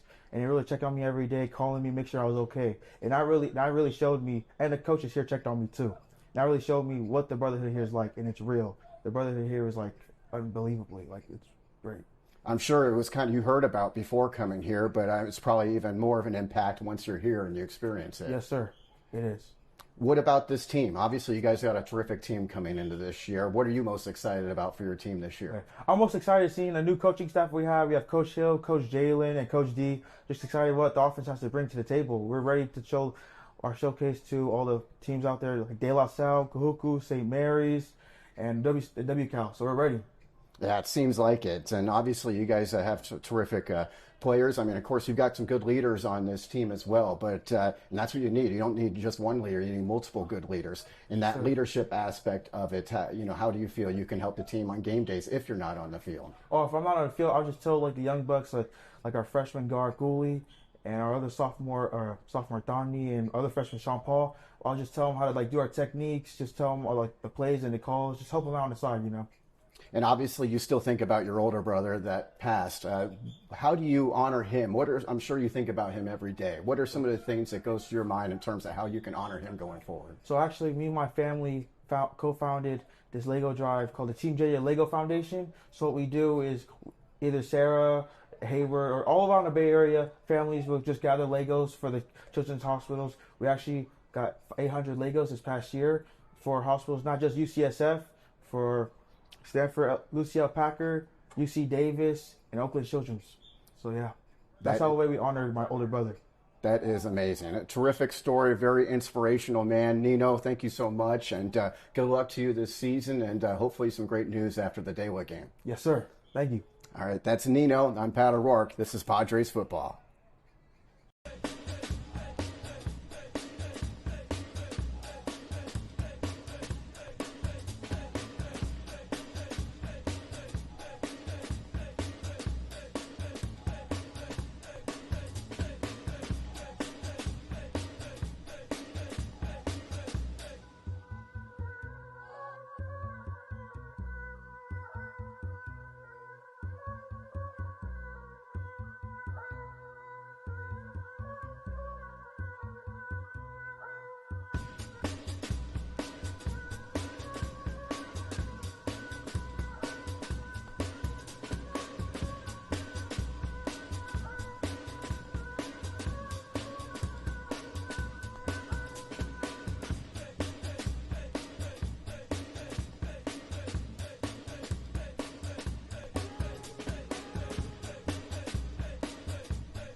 We are back at Brady Family Stadium at Freitas Field here at Serra High School in San Mateo. What a terrific first half. The Padres of Serra leading the Spartans of De La Salle by the score of 17-14. Let's get a recap of what we saw in the first half. Spartans started the ball first at their own 20. They went 9 plays, 80 yards in 4 minutes and 32 seconds, capped off by Jackson Lofton's 8-yard touchdown pass to Damari Dean.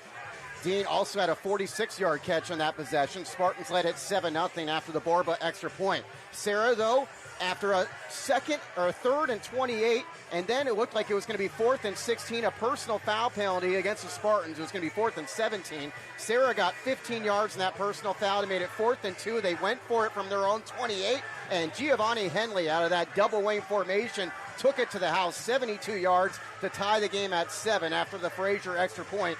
4 plays, 75 yards in 1:56. After the Spartans went 3 and out, Serra got the ball with over 4 minutes to go in the opening quarter, and it was after a partially blocked punt. Serra got great field position at the Spartans 39. It took them 8 plays to get in the end zone in 3 minutes and 53 seconds. Caleb Bandel, 15-yard touchdown pass to Charlie Walsh, made it 14-7 after the Frazier extra point. That was with just a few seconds left in the opening quarter. Spartans on their ensuing possession would get inside Serra territory, but they'd have to turn it over on downs on an incomplete pass. Padres got it back up by that 14-7 count with 8:41 to go in the half. They would convert 1 first down, but have to punt the ball back to the Spartans. After another De La Salle 3 and out, Serra got it with 3:51 to go, and they would go 3 and out, giving the ball back to the Spartans with 2:05 to go in the half. Spartans at their own 34-yard line. They would get a nice Jackson Lofton run that went for 27 yards. And after that run, it was Dylan Scott catching a pass across the middle. 36-yard touchdown effort from Jackson Lofton. 4 plays, 66 yards in just 56 seconds. The Borba extra point tied it up at 14. That was with over a minute left in the half. Serra, though, starting at their own 20, looked like they were going to be content going to halftime, but the Spartans committed a face mask penalty that gave them 15 yards, and then Giovanni Henley out of that double wing had another big run, this time 39 yards. That set up a field goal for Frazier before halftime, and Frazier would connect from 43 yards out in the last play of the half to make it 17-14 Serra, and that's where we stand right now. I was able to accumulate some stats here, and bear with me as these are not anywhere near official. The Spartans in the first half had 70 rushing yards, 135 passing yards for 205 yards total. Lofton 9 of 11 for 135 yards. Receiving-wise, Damari Dean, 3 catches, 55 yards. Scott, 3 catches, 77 yards. Both those guys have touchdown catches. Deuce Jones-Drew, 1 catch for -5 yards. Cameron Shepard, 1 catch for 1 yard. And Landon Miller, 1 catch for 7 yards. Spartans have outgained Serra, 205 yards to Serra's 164, but the Padres have been better on the ground, 143 yards on the ground for Serra. And, of course, a lot of that Giovanni Henley, 2 carries, 111 yards for Henley. You also have Motu Kiana Aina, 7 carries, 21 yards. And also you got Andrew Takapatolo, 3 carries, 12 yards. And you've got Malachi Taufo'o, 1 carry for 1 yard. 143 rushing yards for Serra, 21 passing yards. Bandel, 3 of 6 through the air. Charlie Walsh, 2 catches, 18 yards. And Chase Cannon, 1 catch for 3 yards. But Serra's got the lead. The Padres won the freshman game at De La Salle last night, 14-10. The Spartans win the JV contest tonight, 26-7. And it's 17-14 at the half here in the varsity contest. Serra in front, and Shea, they've got a big possession to start the second half. Well, I mean, those 2 Raider formations where Henley got loose, one, like you said, for 70-plus touchdown, and then 18 seconds and the clock winding, and they kind of lazily come up to the line of scrimmage. Everybody's thinking they might kneel on it. And they go back to that same action, using that left side again with Henley to get loose and get that field goal. That was a huge play. I think the Spartans have actually thrown the football, according to your stats, really well. They've Laughlin has hit his receivers kind of in pace with some nice touch and let the receivers go to work. I mean, his fade that he hit Dean in the corner with and his 46-yard pass was great. the mid-in route where Scott comes in and catches that ball, takes it to the house. So I don't know. I'm a little surprised that the Spartans have let that Raider formation get them twice. I'm sure that they were talked about that at halftime, and so they're going to have to kind of seal that up right now and not let the Padres kind of march down the field and get a 10-point lead here, because that could be a big difference in how this second half is played out. Yeah, Spartans got some dogs on defense. They've got some. They're going to be a really good defensive unit, but they definitely seem like they're kind of missing some of the guys that were really studs last year right now. And we'll see what kind of effort we see in the second half. But you graduate Vargas, Ferguson, Tolona, Pasa, Fina, all on that defensive line. Also, of course, Jefferson, Spate, Nicholas Wright, other guys that all graduated. So the Spartans definitely want a better effort on that side of the ball here in the second half. As Borba's kickoff, again, it's going to go out of the end zone for a touchback. Wow, Borba just launching it. No chance for a run back here. And so now here come the Spartans trying to set their D, trying to see if they can get a 3-and-out, while Padres are going to come out here, and I wouldn't be surprised if they throw the ball a little and mix it up with their run. They've done a nice job, I think, running the football.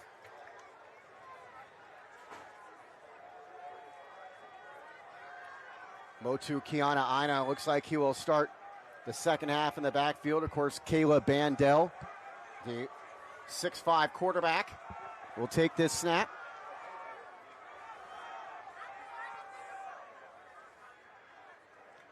He's got Jace Cannon going in motion. The handoff, Kiana Aina tries to use a stiff arm, but Jamison Mitchell was there in on the stop. Yeah, Jamison Mitchell, and then Scott, number 12 on the edge out there, came in and closed out on that edge as well. So nice job by the Spartans not letting any yards there on first down. Kiana Aina actually loses 2 on the play. Great atmosphere tonight in San Mateo.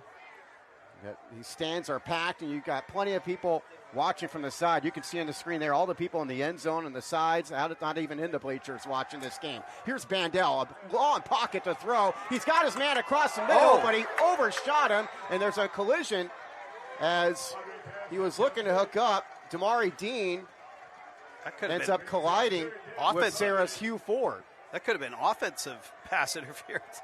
That was crazy. Dean closed out on that corner, and I thought the Padres were going to sync that up, and Dean really closed and came across and was first to the football there and went down awkwardly because the Padre offensive player grabbed his outside shoulder pad. Great job by the Serra offensive line there. They gave Bandel all day to throw on that one. It's 3rd and 12. He's trying to set something up here. It looked like he wanted a screen. It's not there, and now he just throws it into the turf as the Spartans do a great job in coverage, and on defense they come out quickly and force a 3-and-out. Yes, if you're the Spartans, that's exactly what you're probably hoping for as you came out of the halftime break. Padres could not find anybody on that delayed action. They wanted to run a screen, and I saw the lineman for the Spartans kind of sniff that out early. There's a flag on the play. They're calling that grounding, although, I mean, there was a receiver in the area. He threw it maybe a couple of yards shy of the receiver, but I cannot believe that call. He threw it almost at the feet of the receiver. Yeah, yes, he was trying to throw it into the ground, but he still threw it to the receiver. Of course, you have to make sure you also make it back to the line of scrimmage, but it seemed like he did make that to the line of scrimmage. So the Spartans should get good field position here.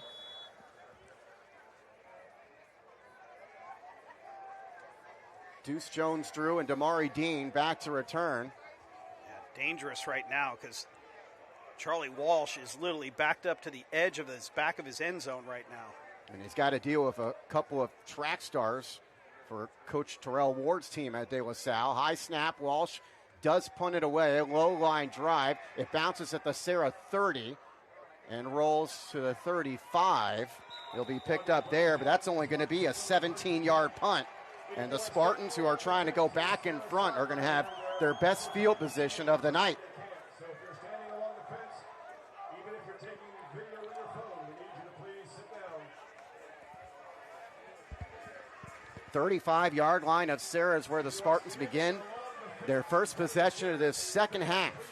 What an atmosphere here tonight. Getting a chance to see Serra under the lights is special with the Spartans here as well. The split backs behind Lofton. Lofton hands it off. Coming over the left side is Jones-Drew, and he is met and taken down. Nice play made by the sophomore C.J. Aho. C.J. Aho was not having it. Came up and put a hat on Drew and dropped him. Drew's been held in check up to this point. Here's the replay. Bam. 10 carries, 28 yards for Drew, Jones-Drew. Second down and 11. He's the back to Lofton's left. There are 3 receivers set off to the right side. Damari Dean, the low receiver on the left, and we've got somebody cramping. A cramp down on the field. Looks like that might be Malachi Taufo'o, the terrific safety, Oregon commit.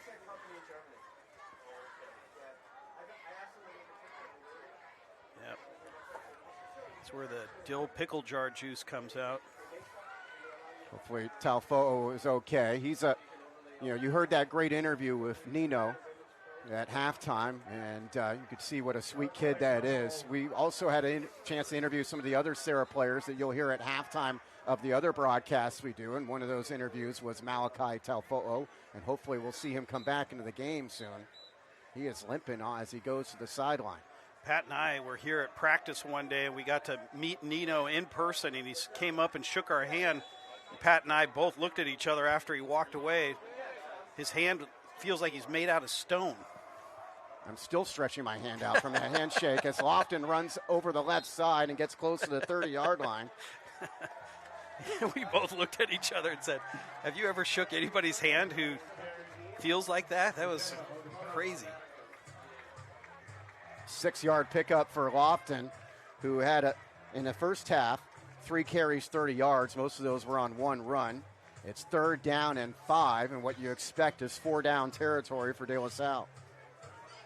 And there was a flag down, but the official waving it off.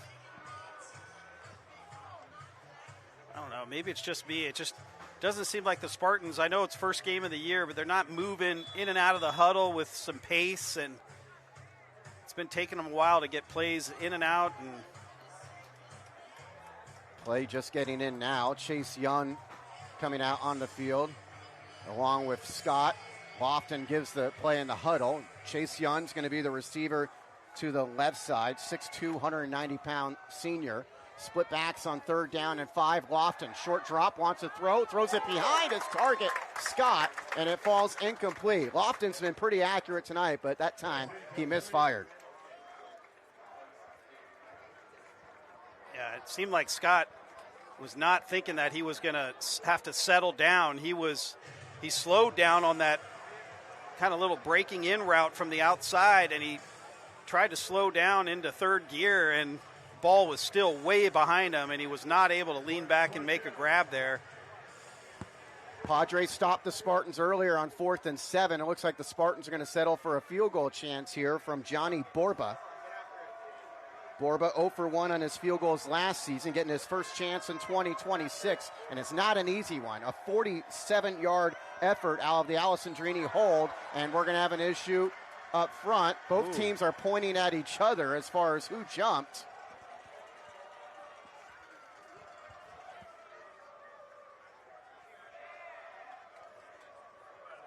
And it is going to be against Serra, it looks. Yes, it is. It will be, and that could give the Spartans a first down, or it's going to be 4th and less than 1.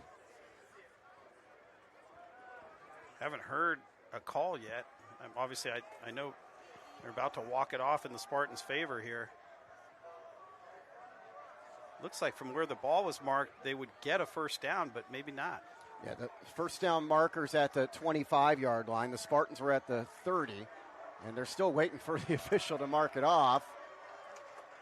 And it is going to be 4th and 1, or less than 1 yard to go. As Lofton gets under center and hands the ball off, spinning his way around, staying on his feet, picking up the first down all the way down to the 10-yard line. Lofton was Jamal Johnson Lucas. He had a 4th down run for a touchdown, the first touchdown of last year's game. And here he converts on 4th and 1, does Jamal Johnson Lucas. Man, nice spin move he took some contact right away and then spun out of there and got almost 10 yards. Yeah. So it's 1st and 10 from the Serra 15. Lofton hands off, hurdling the pile is Jones-Drew. That's just a bunch of guys in there smashing and grabbing. It is a melee in the middle tonight. Latu's been everywhere. Amundo's in on the stop. Not a place for the faint of heart. I mean, they are smashing heads there in the middle. A and B gaps are getting filled in a hurry. Pickup of 3 for Jones-Drew. Lofton now takes his snap out of the gun with Jones-Drew to his right. And the quarterback's going to run it himself. And he cannot escape by the ankle tackle. A terrific play coming up to make the stop by R.J. Goldbeck, the safety for Serra, 5'9", 175-pound senior. R.J. Goldbeck put a shoulder on him. Might see the replay right here. Lofton probably has a chance here. Thinks he's going to break it outside, and boom, gets lit up. 3rd down and 7 after the no gain by Johnson Lucas. Spartans from the Serra 12. Serra scored 10 unanswered. Or I should say they took the field goal before half to take the lead. Here's Lofton on 3rd down, throwing near side, and he short hops it to his intended target, Damari Dean. He had Dean, but underthrew him, and it's another 4th down.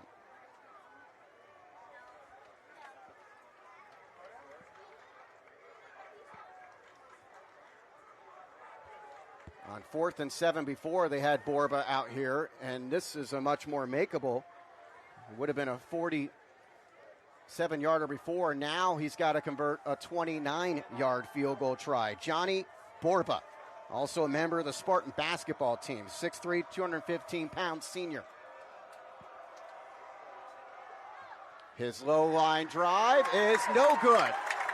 He missed it left, and it stays a 17-14 Serra lead. Yeah, we'll have to watch the replay there. Right? Ball came out kind of low and knuckly. I don't know what happened there. Here's the replay.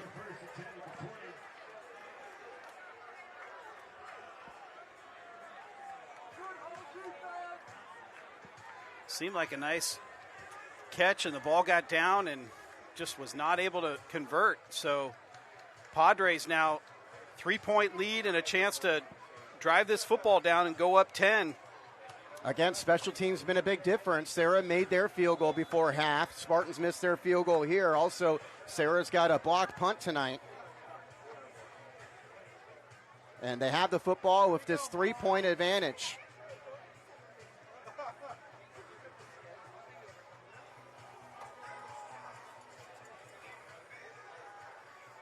Serra wearing these new black unis, wearing black uniforms for the first time in their history. And we're going to get a timeout. Something went awry on the Padres sideline. They only had 10 players on the field, and Coach Walsh was forced to take a timeout. So the Padres have to burn a timeout just over 4.5 minutes into this second half. There's a lot of other notable games going on this evening. One big game in Southern California featuring second-ranked Santa Margarita at third-ranked Centennial. Centennial will be playing the Spartans in 4 weeks at Cal Berkeley.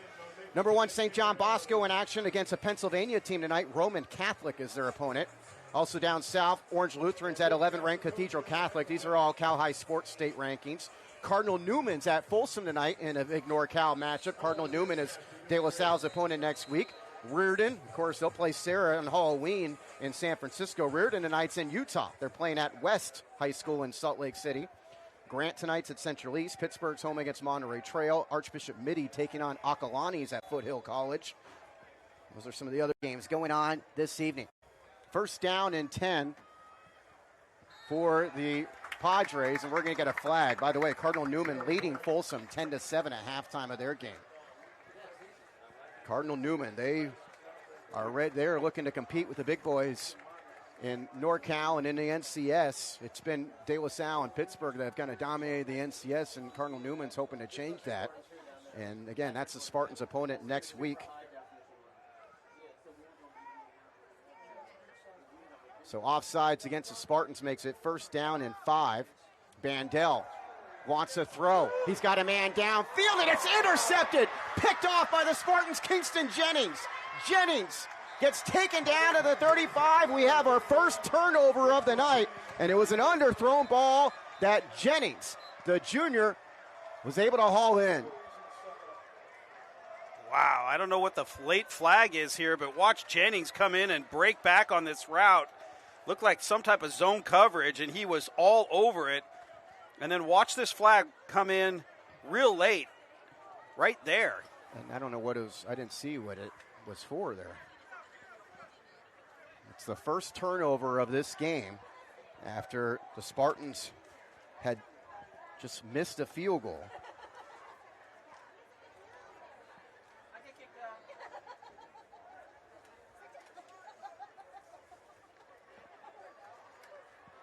Along with Stephen Shea, I'm Pat O'Rourke. Thanks to the rest of our crew.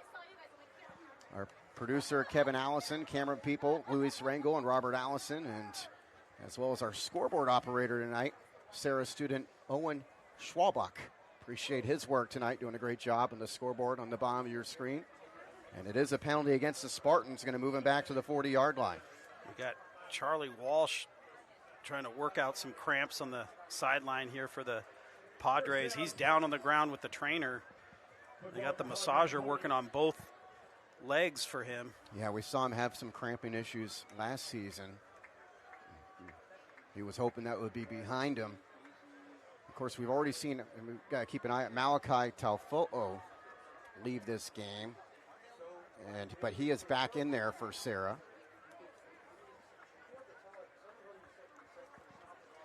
So again, the Spartans starting with the football inside Serra territory. They were not able to cash in last time. Great night here at Freitas Field at Brady Family Stadium. The one night game a year Serra's allowed, and it's for this excellent opening week matchup. Split backs behind Jackson Lofton, 2 receivers to the right side. Another timeout. Second one, I think. So Serra uses up their second timeout. So they have one remaining with 7:10 to go in the third quarter. Patrick Walsh coaching his 300th game at the helm of the Padres, his 26th season in charge. He won a CCS championship last year, the 9th CCS championship in his tenure. Of course, he's good friends with Justin Allenbaugh. Walsh, in fact, played with Justin's older brother, Jason Allenbaugh, and the 92 Spartan team that started the 151-game win streak. Both Walsh and Jason Allenbaugh were seniors then, and we learned tonight that Jason Allenbaugh and John Flacco, a couple of Walsh's teammates from that 92 team, are here at the stadium tonight. Yeah, and those guys, looks like we got cramps again, Pat. Yeah, those guys, they grew up going to De La Salle, and I had a brother, Pete Shea, who played middle linebacker there and was best friends with all of these guys. And unfortunately, my brother Pete passed away in a surfing accident. And a few years ago, Coach Walsh, who was one of Pete's best friends, was nice enough to honor Pete on the field here at Serra. And our whole family was able to come here and honor my brother. And they wore a sticker on their helmets the whole year in honor of Pete. So the class of 93, we love you guys. You're like brothers to the Shea family. And, Allenbaugh and the Walsh family are close friends of our family. So we really love these guys. Yes, for sure. And Walsh and Allenbaugh also close friends. They talk quite a bit. Man, he is really cramping. That's Malachi Talfo'o being helped off again. Again, you just hope it's temporary and he's able to return soon.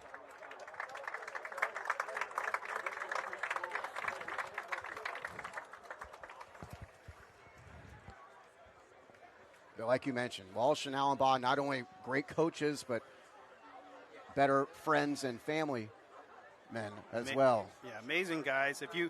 Pat and I are fortunate because we get to hang out. We get to see the incredible coaches and the effects they have on these young men that they're with every single day. And we talk about the brotherhood for both programs, and it's a real thing. These kids are lifetime friends, just like the Allenbaugh and Walshes and Flackles and Sheas. Very fortunate to be a part of these programs. Johnson, Lucas, and Jones-Drew in the backfield. It goes to Jamal Johnson-Lucas. Running sweep to the right. He hits that hole quickly, and then he takes a big shot as he goes down shy of the marker. He immediately pops back up after taking that big hit. Who is that? Who came up and hit him? Here he comes off the field.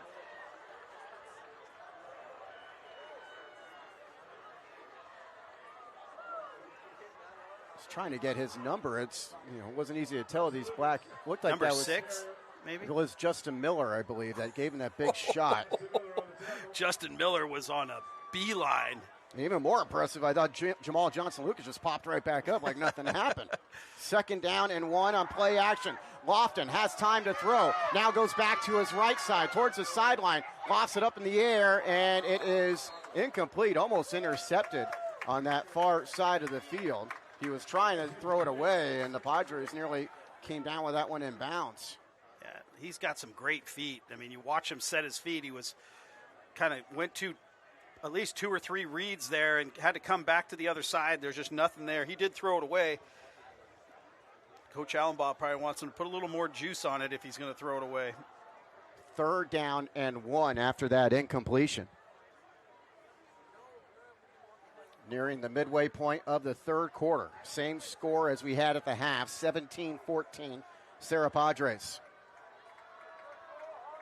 Spartans bunch everybody together. Split backs right behind Lofton, who just runs to sneak forward for a 1st down.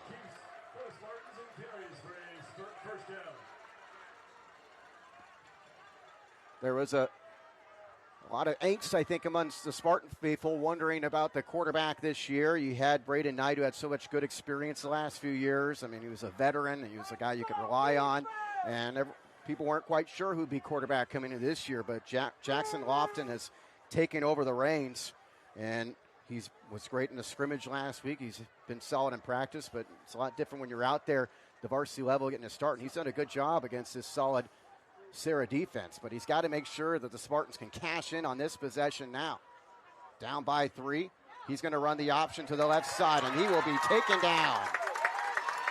Excellent play made by Cornell James. Cornell James was right there to get him, but he actually started stumbling. I don't know if he caught somebody's foot. Watch him as he comes out of the break here. He's clean on the first fake handoff, and then kind of catches his feet there and not able to lateral the football and pitch it out, and basically just had to hold on to it there so he didn't fumble. Yeah, it's interesting. If he didn't stumble there, would he have pitched the ball to Judah Pape there? Because Pape looked like he could have had some rushing yards. 2nd down and 12 after the 2-yard loss. He takes the snap out of the gun with one back to each side, and he wants to throw across the middle. It's pass complete. Jones-Drew to the end zone. Touchdown, Spartans. What a nice play. A little delay action. They ran the 2 receivers, one a kind of crossing route and one just a go route, and then a kind of delay with Drew coming down and out of the slot. And he was wide open with a beautiful touch pass. Watch the action here. Drew coming out and just able to get out there and sneak out in from the backfield. Unbelievable. And a pass a little bit behind him, but he was still able to haul it in. 30-yard touchdown pass, the 3rd touchdown pass of the night for Lofton. Borba extra point to try to make this a 4-point game, and he does. 21-17 Spartans as they capitalize this time on the short field. They go 5 plays, 40 yards in 1 minute and 56 seconds. If you're just kind of summing up what you've seen so far here for these last few possessions for Serra, they have not been able to kind of drop back, even though we did see them get some time basically have opportunities to throw the football downfield. But we had an interception last time, and they came out to open up that first possession after the first half, and they were not able to sync anything together, and Spartans got them off the field and made for a short field, but the Spartans could not convert. But here we are now, Spartans up 4. I think it's really important that Serra comes out here and shows that they can run, kind of mix it up, and still throw the football. Yeah, it's been a different story in the second half. Serra moving the football as far as they've had a 3-and-out and then the interception to set up that last touchdown for the Spartans. So Serra offense, a lot on their shoulders now, down by 4 points as Johnny Borba's kickoff will again go into the end zone. Borba last year was pretty reliable on those kickoffs. 27 of his 38 kickoffs were touchbacks a season ago.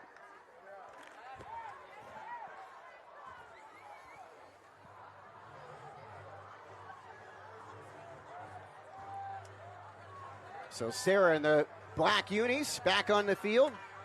They trailed 7-0 to open the game, and this is their first time behind since that early 7-0 hole.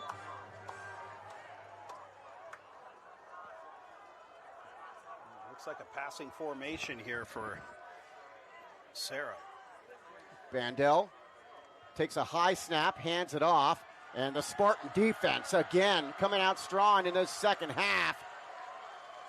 Looked like Preshawn Harang was one of the first ones there. Harang got some playing time last year for the Spartans, even though he wasn't a starter. 6 foot, 225-pound senior, the starter this season on the defensive tackle spot.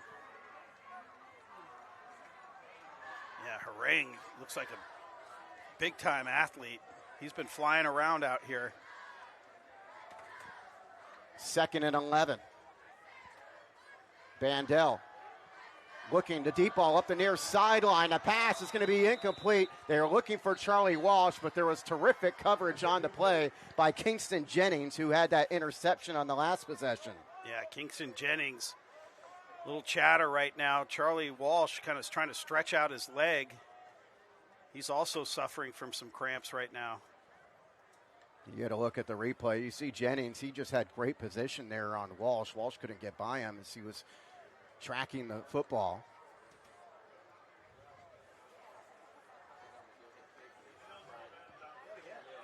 And they're going to have an eligible man downfield against Serra.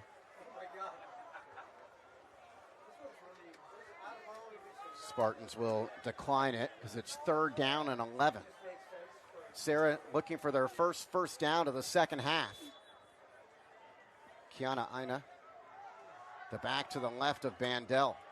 Walsh goes in motion, fake the handoff to him. Bandel rolls out to his left side. Pass along the sideline is going to be caught for a first down. Great job by Bandel. You don't expect him to make too many plays on the move, but he was able to do so there. Trying to see who made that catch. Looked like that was Kiana Aina on the reception. Wow, what a play. Big time pickup for the Padres on 3rd down. Yeah, they were looking at getting nothing on these first 3 possessions, but a 16-yard completion on 3rd and 11. They got a new set of downs. Bandel on play action, pump fakes. Now under pressure as he goes right, passes upfield, and it's incomplete as he was looking for Jace Cannon. Pressure applied by the Spartans. Zion Cadet applying the pressure there. Kind of been a little bit of a quiet night for Cadet, considering the game he had last year. We mentioned Jason Allenbaugh earlier. That's one thing. He came to last year's game when Cadet went up against Serra, and he said, he asked his brother, who is this Cadet kid? Because he was all over the field in last year's game against the Padres when he was playing linebacker. He's now playing defensive end for the Spartans. It's 2nd down for Serra. Yeah, it's kind of funny to see Cadet a lot of times up on the line of scrimmage.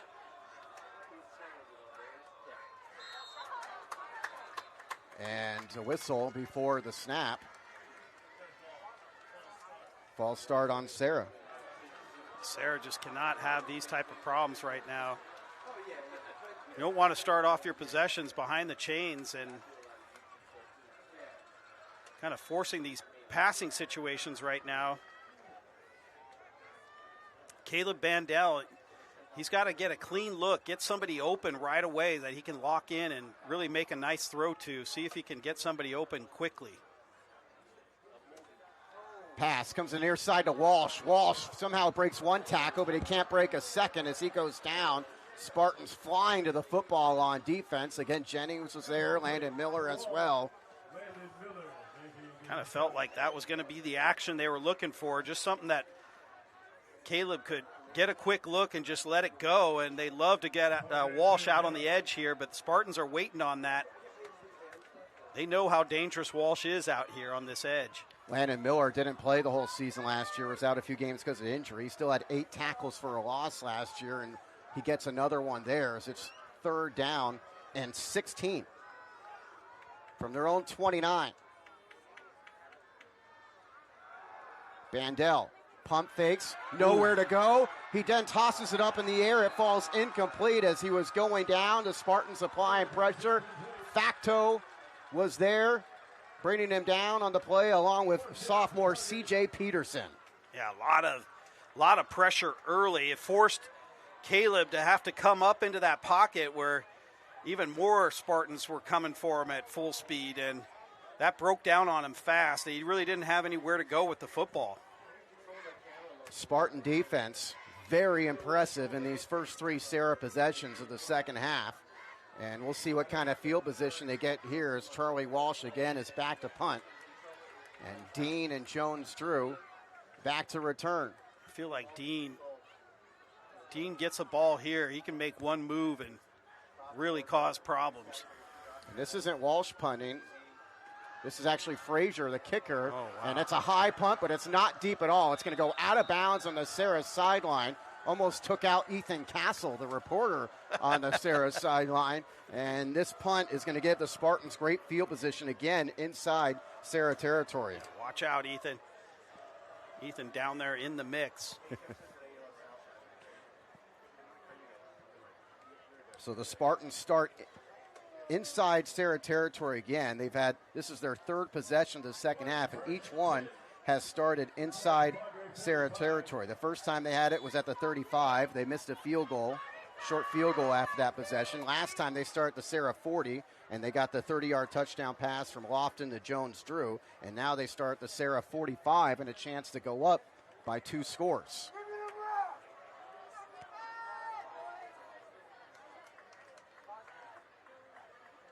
Lofton hands the ball off to Jones-Drew, and Jones-Drew grabbed by the ankles and taken down near the line of scrimmage. C.J. Aho. Actually, the first I got was Paula Tofafaha. Tofafaha has been a problem all night. I mean, Spartans just really cannot keep him out of the backfield. He's back there immediately. I mean, between him and number 55, Fahoko, they are a major problem right now. Here's Lofton with the H-back to the right side, wanting to throw as again he's pressured immediately by Fahoko, gets rid of it short. The pass is complete to Miller up the right sideline and all the way inside the 20-yard line. That's a linebacker, folks. Little catch, and he's also looking like he might be cramping a little. He's grabbing his leg there. He's staying down on the field. He's sliding over. He's not coming out, or he's going to stay on the sidelines. He's cramping. Here's the replay here. Miller catches it, and just look at the speed. Getting upfield, and then after he takes this hit, he stays down. They're working on him right now on the sideline. It goes from the 45 all the way down to the 17. It's 1st down and 10 for the Spartans, and they'll keep it on the ground up the middle for good yardage for Judah Pape. Judah Pape running hard up the middle there. Look at Spartans helping Padre right now with the cramps. Yeah, the cramps are definitely happening in the second half. We didn't see any in the first half. We see a lot of that here because we play for Serra. You play these day games and it can be warm. Kind of surprised to see so much cramping right now tonight. It was a 7-yard pickup for Judah Pape. Allenbaugh really likes his running backs and that they all run hard in that Spartan fashion. Jones-Drew, Johnson-Lucas, and Judah Pape.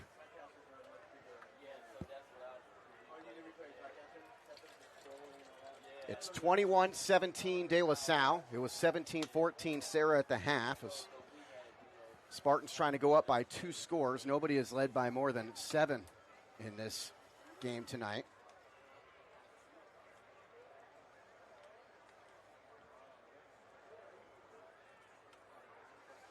Both these teams hoping to be the best team in Northern California. I mean, you've got these 2 teams and then other teams that want to be in that mix. Of course, Folsom, Pittsburgh, Cardinal Newman.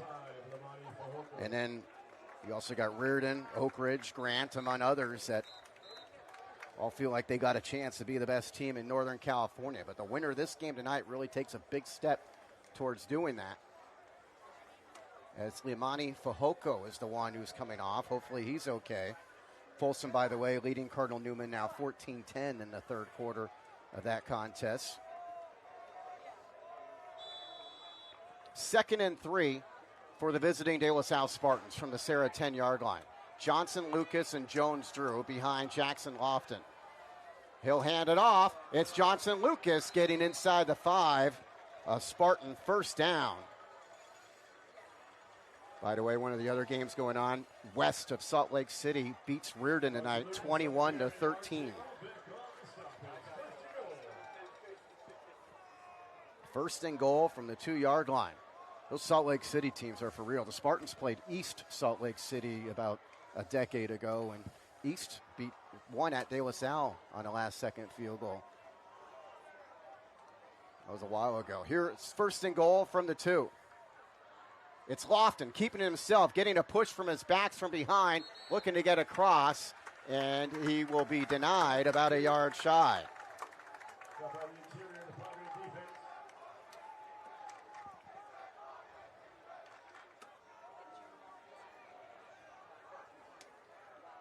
As we get inside a minute to go in this third quarter. Spartans got a 40-yard scoring drive the last time they had it. They're now hoping for a 45-yard scoring drive. It's 2nd and goal from the 1-yard line. Lofton again looking to sneak it in. Reaches out. Flag comes down. The flag from the offensive backfield. And they're going to call aiding the runner. As we mentioned, the 2 backs pushing Lofton from behind. You don't see that call made too often.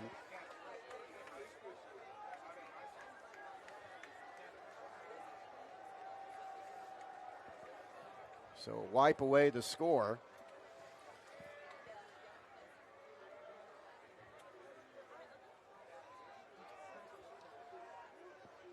Another score tonight, SI beat San Marin 35-7. SI coach Jawan Lawson is a San Marin alum as he beats his alma mater tonight.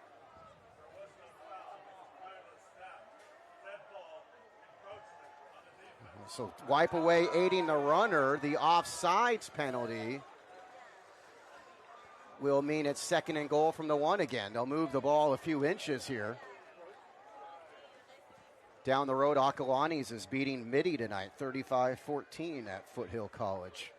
Acalanes, of course, has put together a couple outstanding years. They got a great quarterback and some really, really good receivers.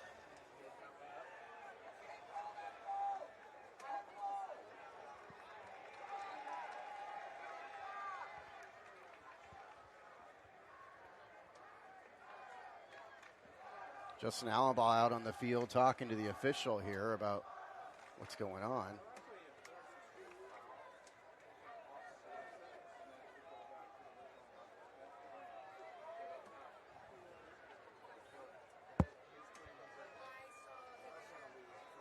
We're still waiting for something to happen. They haven't marked the football.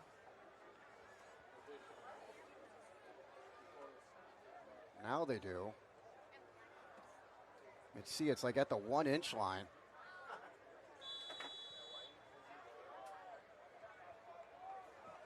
Johnson, Lucas, and Jones Drew behind Lofton. And everybody moved except for the center. And now the Spartans will go 5 yards back. Hopefully we'll get a real play here soon. This has been kind of comical here. And I don't know why it's taking so long to figure this out. That looked like an obvious false start.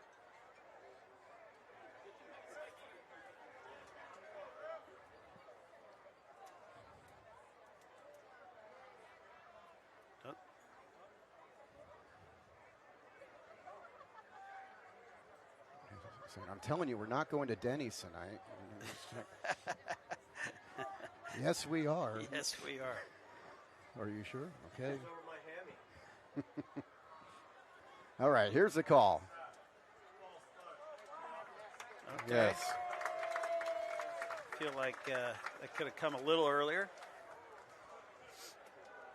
So second down and 5 and change? Yeah, it's just outside the 5-yard line. Second down and goal. Jones, Drew, and Johnson Lucas again behind Lofton. It's going to go to Jones, Drew. He's hit immediately. He gets maybe a yard. There's that man again, Taupaki Latu. Taupaki Latu is a man in there. I mean, if he squares up on you, you're going to go down in a hurry. And here he is. Drew came up to the line of scrimmage and thought he'd have a chance to kind of dance around in there. And Taupaki Latu was not going to let him go anywhere.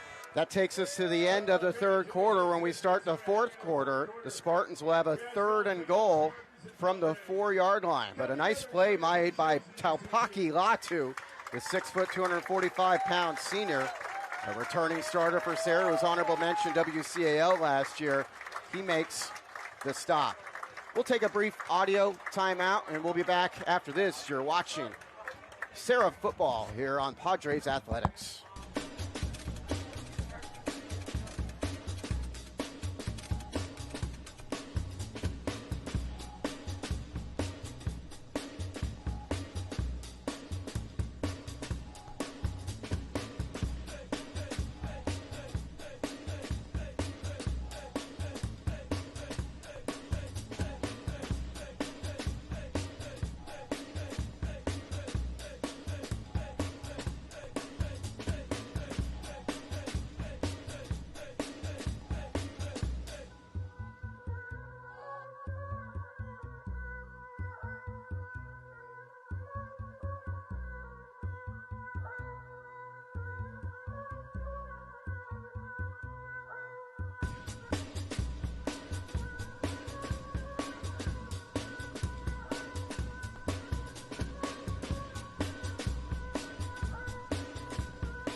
Along with Stephen Shea, Pat O'Rourke with you here as we go to the fourth quarter in this terrific matchup. De La Salle leading Serra 21-17. The Spartans a 3rd down and goal coming up from the Serra 4-yard line. The one night game a year at Serra, and it's a good one.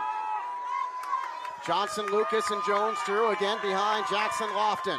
3rd down and goal. Lofton the pitch to Jones Drew. Jones Drew cuts it up and gets stopped shy of the end zone. Tackle made by Serra's Paula Tofavaha.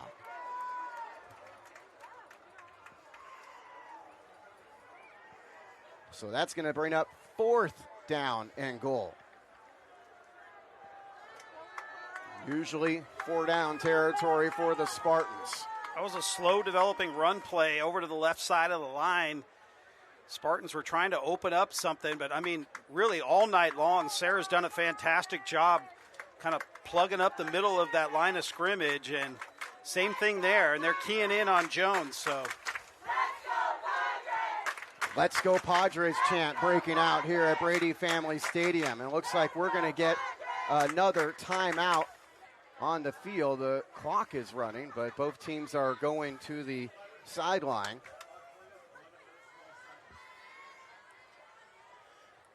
And we'll keep it right here. One other score to give you. Santa Margarita, the reigning CIF Open Division state champions, leading Centennial 21-14 in the fourth quarter. And those two teams regarded as two of the 3 best in all of California. Again, De La Salle will be playing Centennial in 4 weeks at Cal Berkeley's Memorial Stadium. Serra has stopped De La Salle on 4th down tonight. The Spartans a year ago were 11 of 14 on 4th down.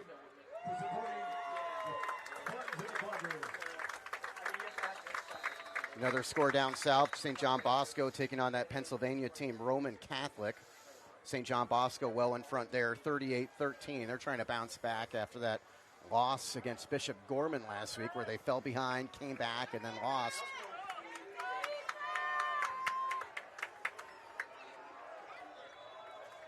Big moment here. Early 4th quarter, 4th down and goal. Again, it's Johnson, Lucas, and Jones Drew behind Lofton. And it's going to be Lofton throwing the ball in a play action, rolling his right side, pops, throws it in the end zone, and it is incomplete. It looked like he was going to run it, but he threw it at the last moment, and Johnson Lucas could not haul it in. It falls incomplete, and the Padres bend, but they don't break. He'll take over on downs. He looks like he puts it right on him. I mean, it's not a perfect pass, but watch him. He puts it on his hands right here, a little behind him. But you got to grab that right there. I mean, that is not a tough catch. And in practice, you're going to make that catch 9 out of 10 times, and kind of little behind him, but that's got to be a catch if you're a Spartan. And so Serra now dodging a bullet here. They're going to have the ball here. They're going to have the Raider package, the double wing, and the lost football near the goal line.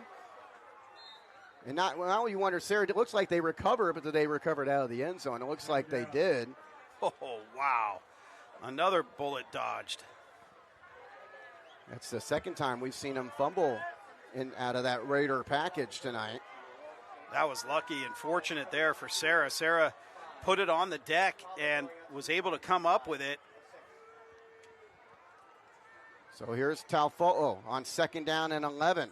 Just trying to get some breathing room here with Taka Pautolo, and he gets out past the 5-yard line.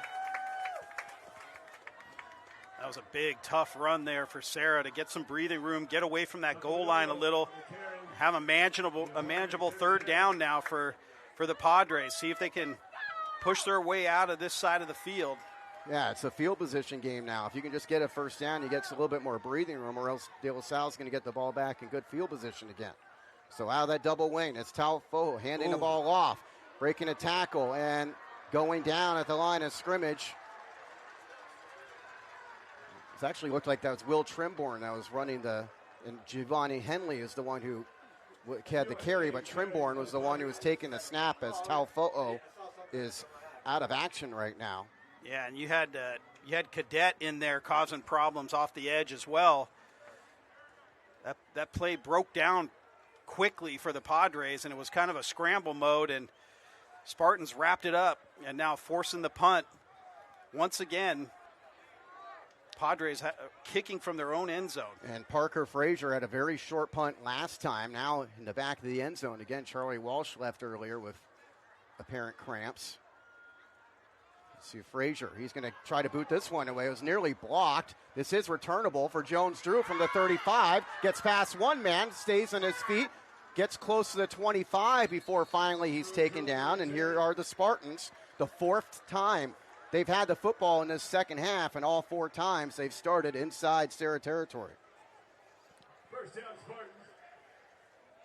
Kind of like that action the Spartans ran there on the goal line for that play where on 4th down they had to have something. If they ran that type of action out here, maybe on 1st down, kind of surprise the Padres, it could work for them.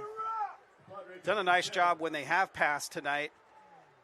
When they've tried to run up the middle, the Padres have been all business tonight, wrapping up that middle of that field and not letting them really go anywhere in the running game. Ray Pelosi into the game as a receiver. He's someone that is Lofton's backup at quarterback, but also can play a good receiver. Shepard in the game as the other receiver. It's Jones Drew up the middle. Jones Drew following his line, staying on his feet. He's inside the 10 to the goal line. Touchdown.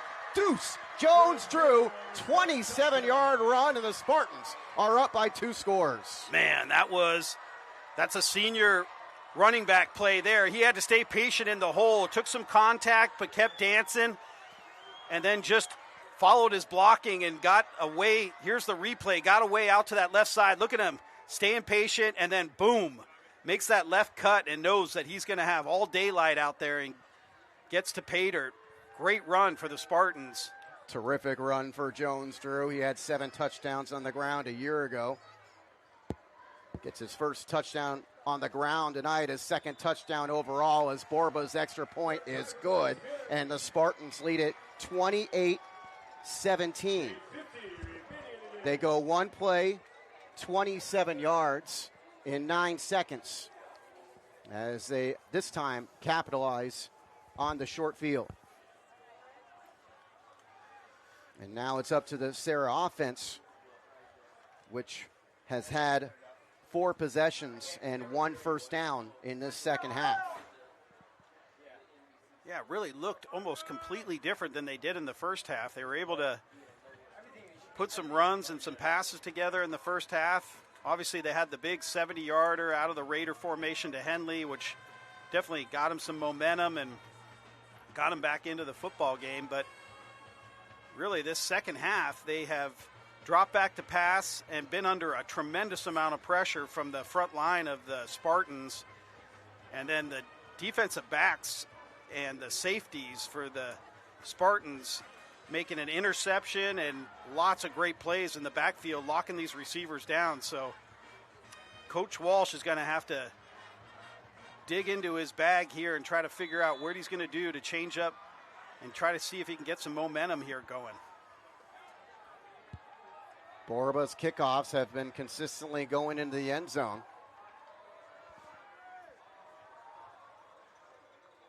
Spartans a little bit late getting a sub in on the kickoff here.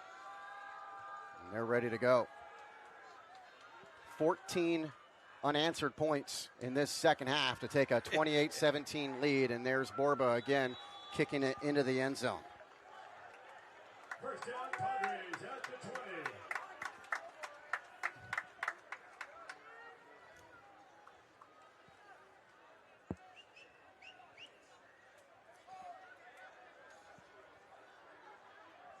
Well, I feel like this is a possession you really got to figure out. If you're the Padres, you got to make some plays out here. I think they're going to have to throw the football down the field here, see if they can sync up with a couple of these really talented receivers. Spartan defensive line's been getting more pressure here in the second half than they had in the first half.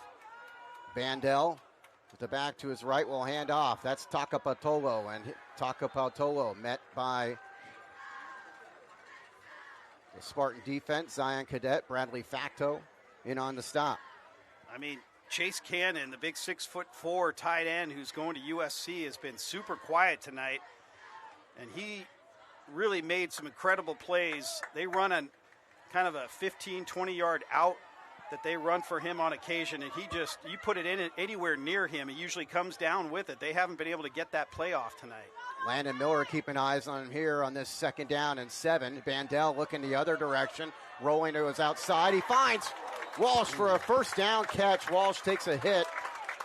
Oh, jeez. And he's okay as he moves the chains for the Padres offense, their second first down of this second half. Miller came across and put a hit on Walsh. Watch Walsh come here and break back outside. Nice route, and catches it, and then Miller's right there, and that is a big hit by the Spartans linebacker.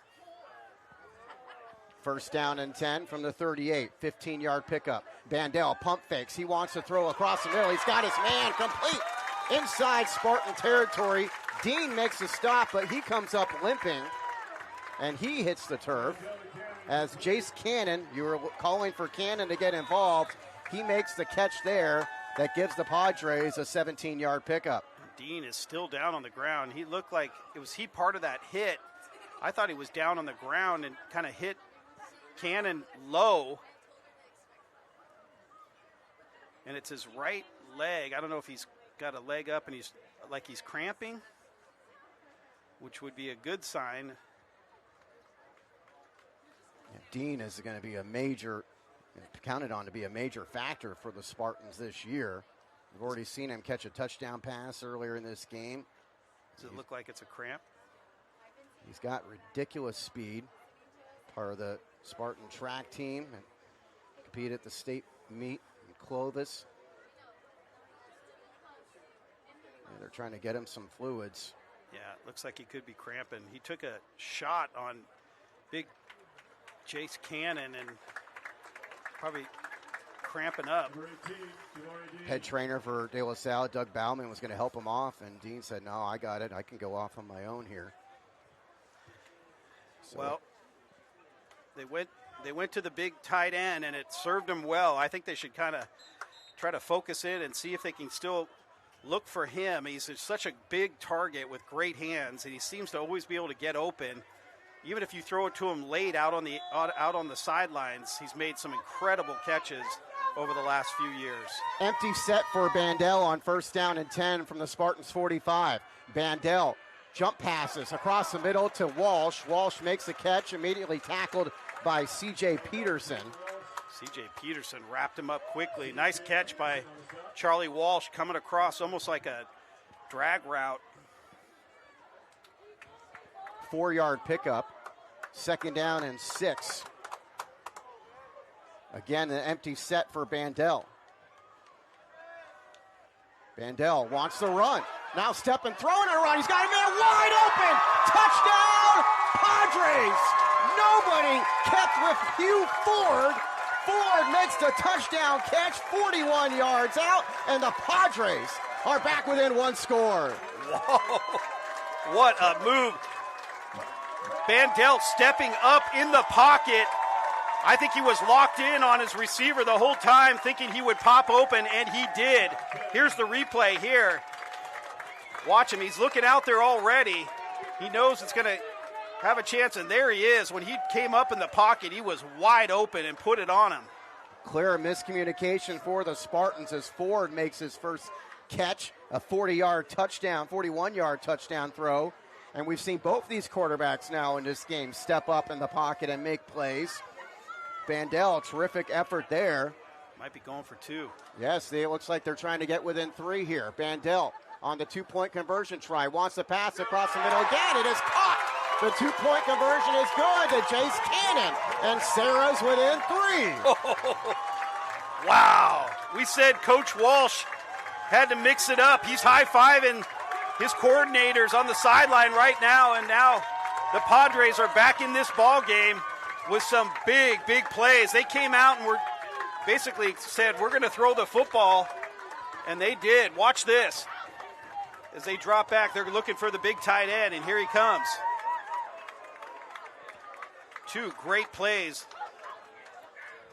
by the quarterback, Bandel.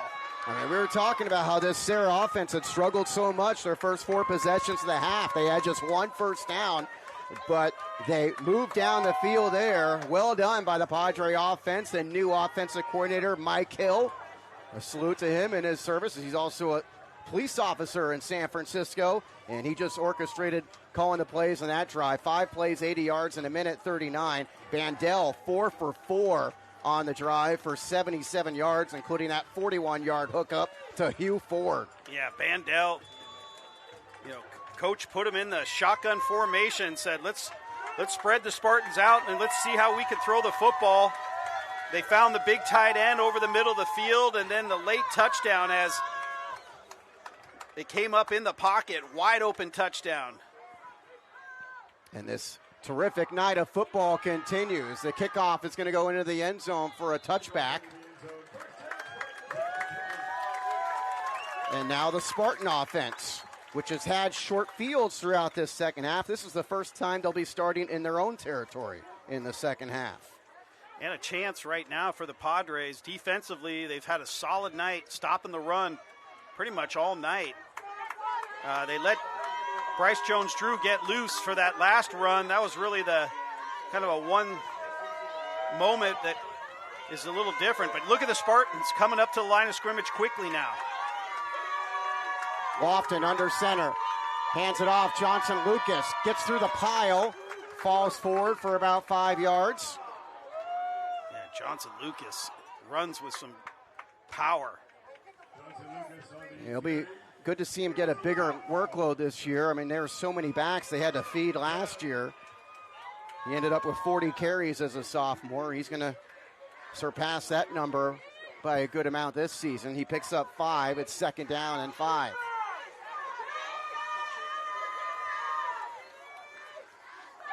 And there's movement up front. Jumping at the right guard spot was A.J. Talaloa. Yeah, big mistake there for the Spartans. So Padres get a flag, works in their favor, and went from kind of a 2nd and 5. Now you're going to be 2nd and 10.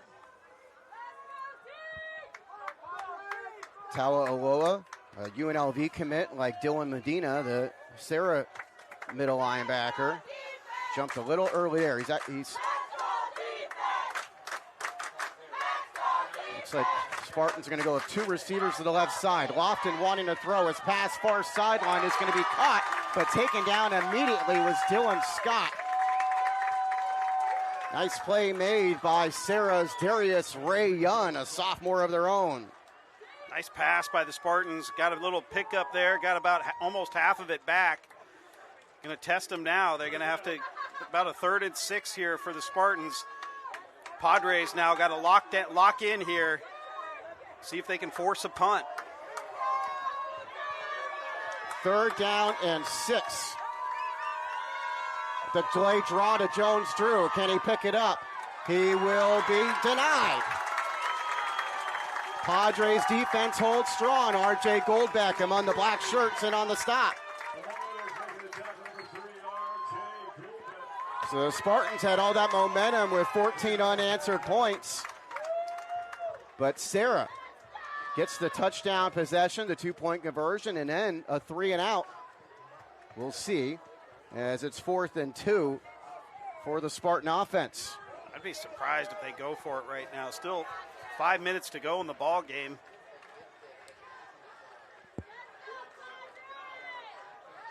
Looking like they're going for it right now. Serra in the first half had a 4th and 2 from their own 28. They turned it into a 72-yard Giovanni Henley touchdown run. Spartans from their own 28 have a 4th and 2 here. And Serra is going to call a timeout. That's their final timeout of the game with 4:41 to go. I think Serra thought they were going to punt the football too. And 28-yard line, 5 minutes to go in the 4th quarter, only up 3. Defense has played really good football tonight. I was a little surprised they're going to go for it there.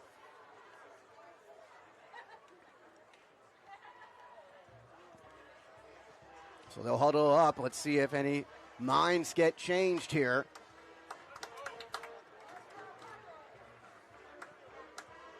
But yes, if you go for it here and you don't get it, you're giving Serra a great chance.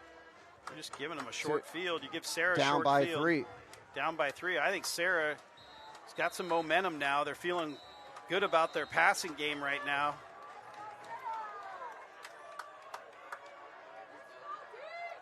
I think Serra's happy that the Spartans are going to go for it here. Serra's played great D. They're not going to give you an easy run. We know that. We got Landon Miller into the game on the right side. Hard count by Lofton. He's trying to draw Serra off sides. Yeah, they're not going for it. And so that's what the Spartans were just trying to do, is see if Serra would jump. And we're expecting a punt after this timeout, as the Spartans themselves now have 1 timeout remaining. We'll take a break on the audio side, bring it back after this. You're watching Serra versus De La Salle.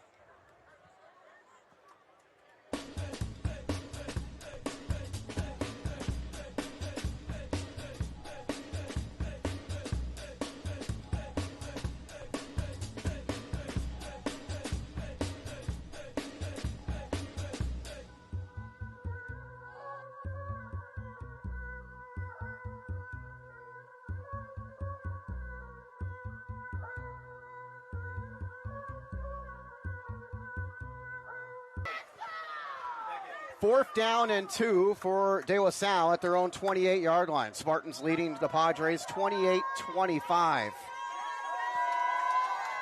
Still coming out. I mean, nobody's back to catch a punt right now.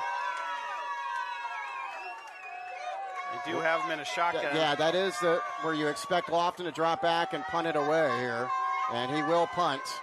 And with nobody back to return, it's going to take a Spartan bounce and go inside the 30. It will eventually be touchdown at the Serra 25, the 47-yard punt. And Serra, down 3, has the football.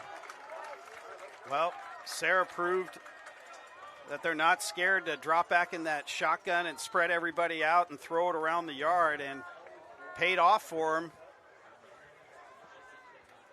Spartans came out in this second half and were locking the Padres down until they went to the really basically the all passing game formations that they brought out in that last possession. So we'll see what they do here now, Pat. Yeah, what are we going to see here? Serra offense that stalled their first 4 possessions of the half, or the one that marched down the field last time with Bandel going 4 of 4 for 77 yards. Back in the shotgun. 2 receivers to his left, 2 to the right. Bandel drops back a few steps. His pass is batted down. 19. Prayshawn Harang. God, he's had a great game. He's been all over the place. Big athlete, active. He's got his hands up. And he's batting down a pass from a 6'5 quarterback here, as you see Harang getting his left paw on it.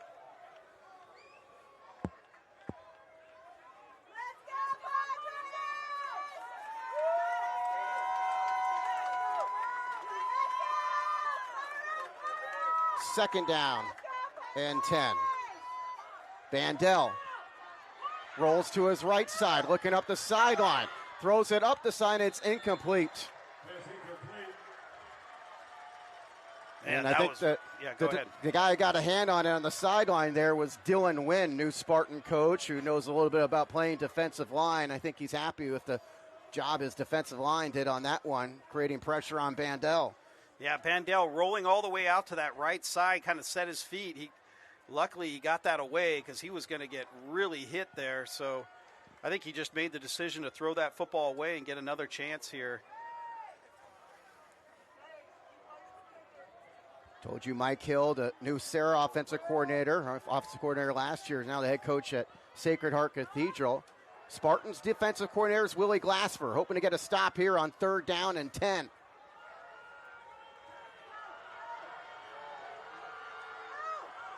Bandel takes a little bit of a high snap, has some time to throw. Goes to his right again, throws it deep down the field, and that's to nobody. It's incomplete.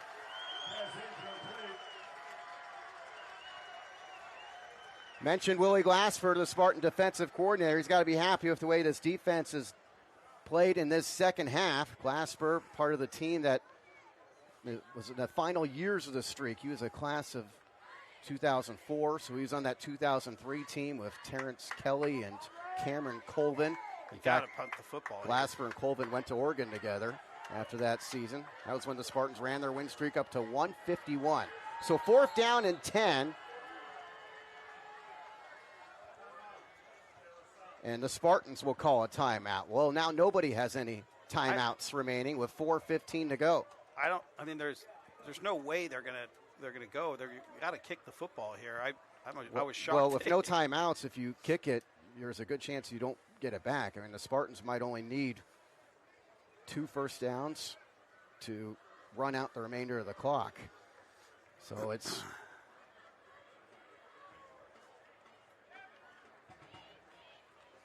I don't blame them if they do go for it here. 4th and 10, you're on 25. I've seen a lot of teams over the years where they've kicked the ball to the Spartans thinking they'll get the ball back, and the Spartans the eat up the run clock. game of De La Salle is eating up that clock. There's also a chance if you go for it and you don't get it, you still get the ball back. Yeah. I don't know. 3-point ball game. I might punt it here. So 4th down and 10. Serra down by 3. 3 receivers to the left of Bandel. The senior quarterback looking left the whole way. Under pressure. Pregame Harang wrestles him down. Harang, MVP tonight on the defensive side of the football. He's been absolutely everywhere tonight. And here he comes in. Here's the replay off the edge. And he's shot out of a cannon. Here he comes. Not having it. So now Spartans, you give the Spartans the football inside the 20-yard line. Harang, kind of what the Spartans love to see as far as a kid that's kind of worked hard through all 4 of his years. He hasn't had a lot of playing time. He did play a decent amount last year, but he wasn't a starter last year. And now in his senior season, he takes over that starter role. And we'll see if this is the beginning of things to come from Pregame Harang, the outstanding 6 foot, 225-pound senior defensive tackle. Serra can still get the ball back here, but they can't allow a Spartan first down. And there's movement by De La Salle. Spartans are pointing at Serra, but that looks like clearly against the Spartans.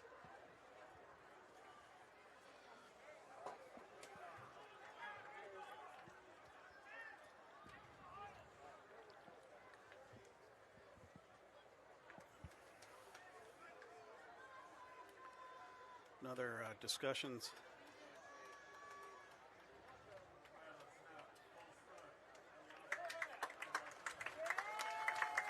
So the false start's going to make it 1st and 15. They move the football back to the 22-yard line.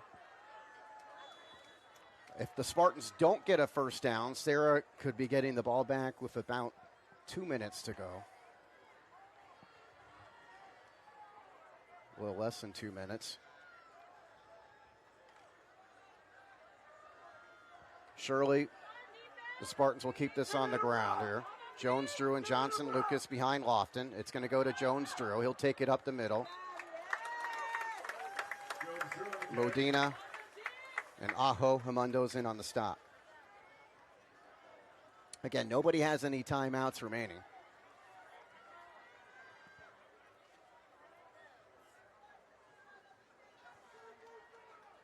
Two-yard pickup. Makes it 3rd and 13.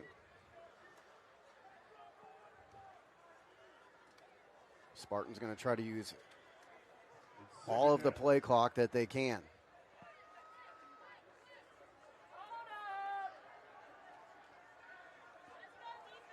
It was a 17-14 Serra lead at the half, and now the Spartans in front by 3 in the final minutes. Mateo Ratto goes in motion. It's going to be Landon Miller at quarterback running off the left side. He's got to make sure to stay in bounds. They push him out of bounds, but the forward progress will keep him in. So the clock will roll as Landon Miller takes the snap. And now we've got an injured Spartan.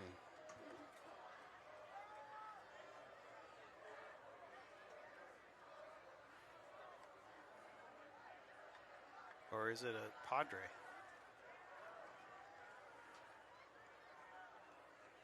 Yeah, that's a Padre on the ground. That is Darius Ray Young, who's had a couple nice plays tonight. Yeah, Landon Miller, we were wondering if we're going to see him at quarterback maybe sometime this year. He's kind of like an emergency quarterback. You got Lofton as a starter, Pelosi as the backup. But Miller, I mean, he practices, runs a few plays at quarterback. And obviously, that's not a guy, if you're on defense, you want to see running the ball. 6'2", 225-pound junior, just full of muscle. And so there was a penalty on the play. Young, like you said, Pat, he's been in some big plays tonight with some big hits.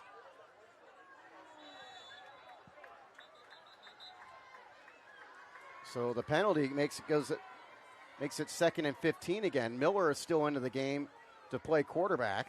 Do you know what they called there? That was a big. Yeah, I didn't see the signal.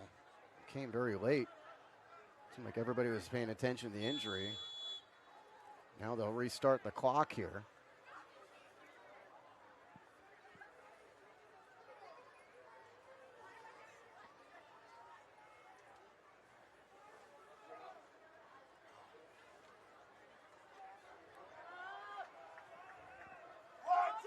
So two receivers to the right side. Miller at quarterback, running right. Now he cuts it up the middle. Miller upended as he takes it inside the 20-yard line.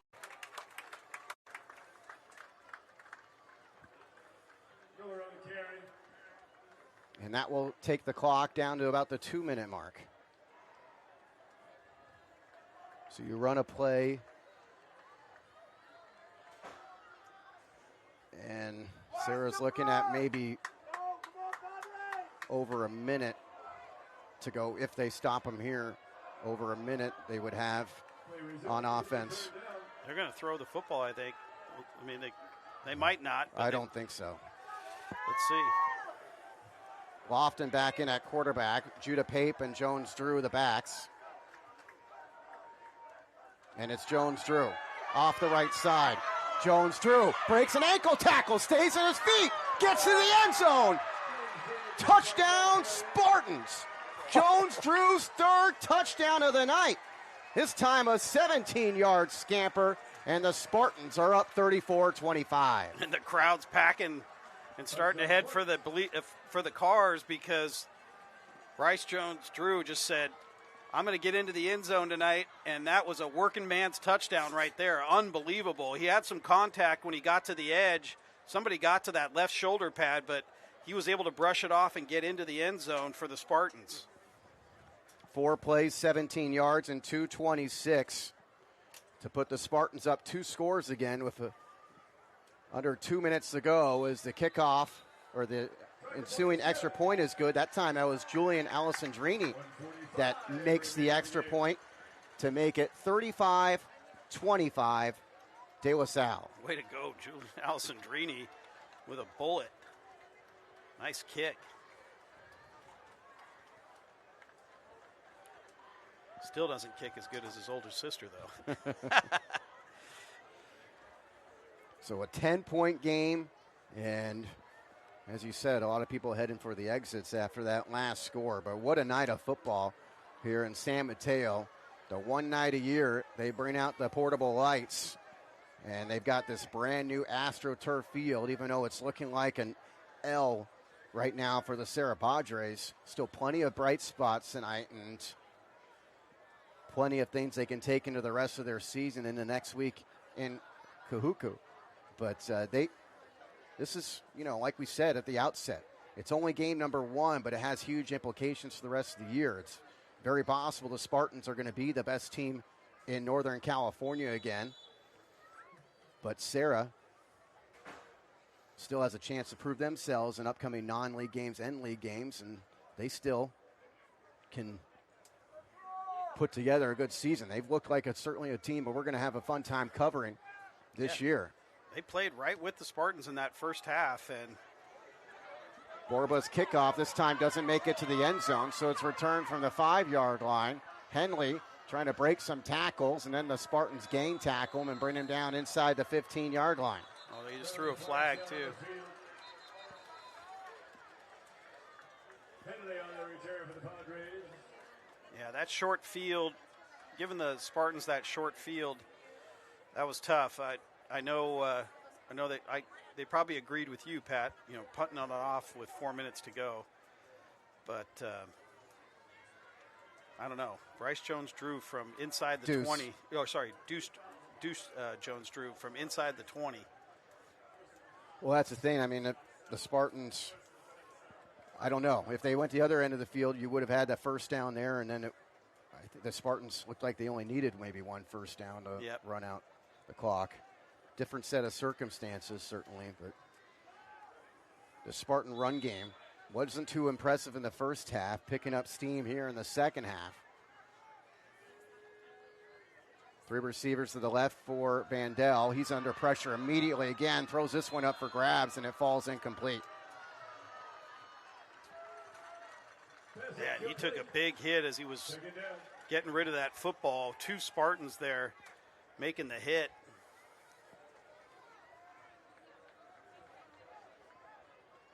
This was a 17-14 Serra lead at the half. The Spartan defense, though, very strong in the second half. Serra had just 1 first down on 5 of their 6 possessions, 1 first down total in the 5 of their 6 possessions, other than the 1 scoring drive that Serra had. There's a pass that's a little underthrown and almost picked off by Kingston Jennings, who's already has the 1 pick in this game. That was a big play earlier, the only turnover of this game. It preceded the Spartans' touchdown that put them in front.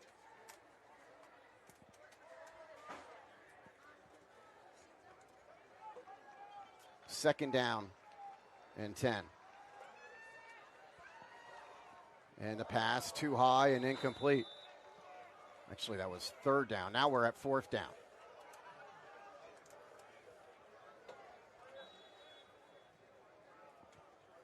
And the Spartans, even though they win, and the Padres with the loss, nobody can really look back on this game. They've got to look forward because each team has really tough opponents next week. Serra, of course, making the trip to Hawaii for the first time in their program's history. They'll be playing Kahuku, who could be 3-0 at that point.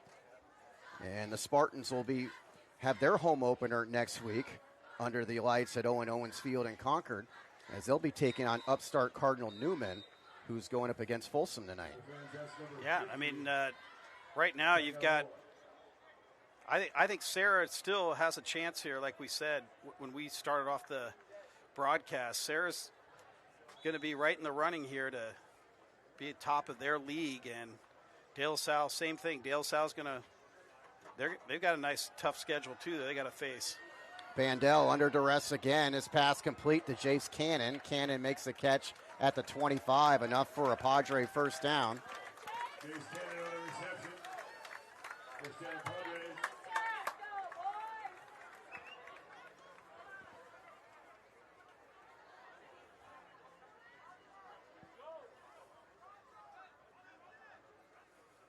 New set of downs, but obviously clock inside a minute here. Bandel to his right, comes across the middle. He's got a completion to Walsh. The tackle made by Mitzel. Looks like it's enough for a Serra first down to the 35. Nice play by Bandel. Play broke down. He broke out to the right. Got Walsh coming back, going the other way. Watch Walsh settle down in here and come back and help his quarterback out. Well, high IQ play by Charlie Walsh. Saw his quarterback coming out, broke off his route, and headed back to the middle of the field to pick up that first down.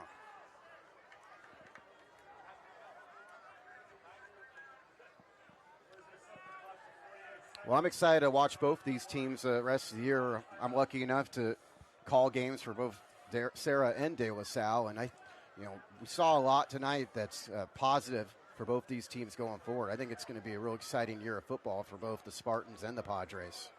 I think Northern California this year for football is going to be unbelievable. I think the basketball is not going to be too shabby either.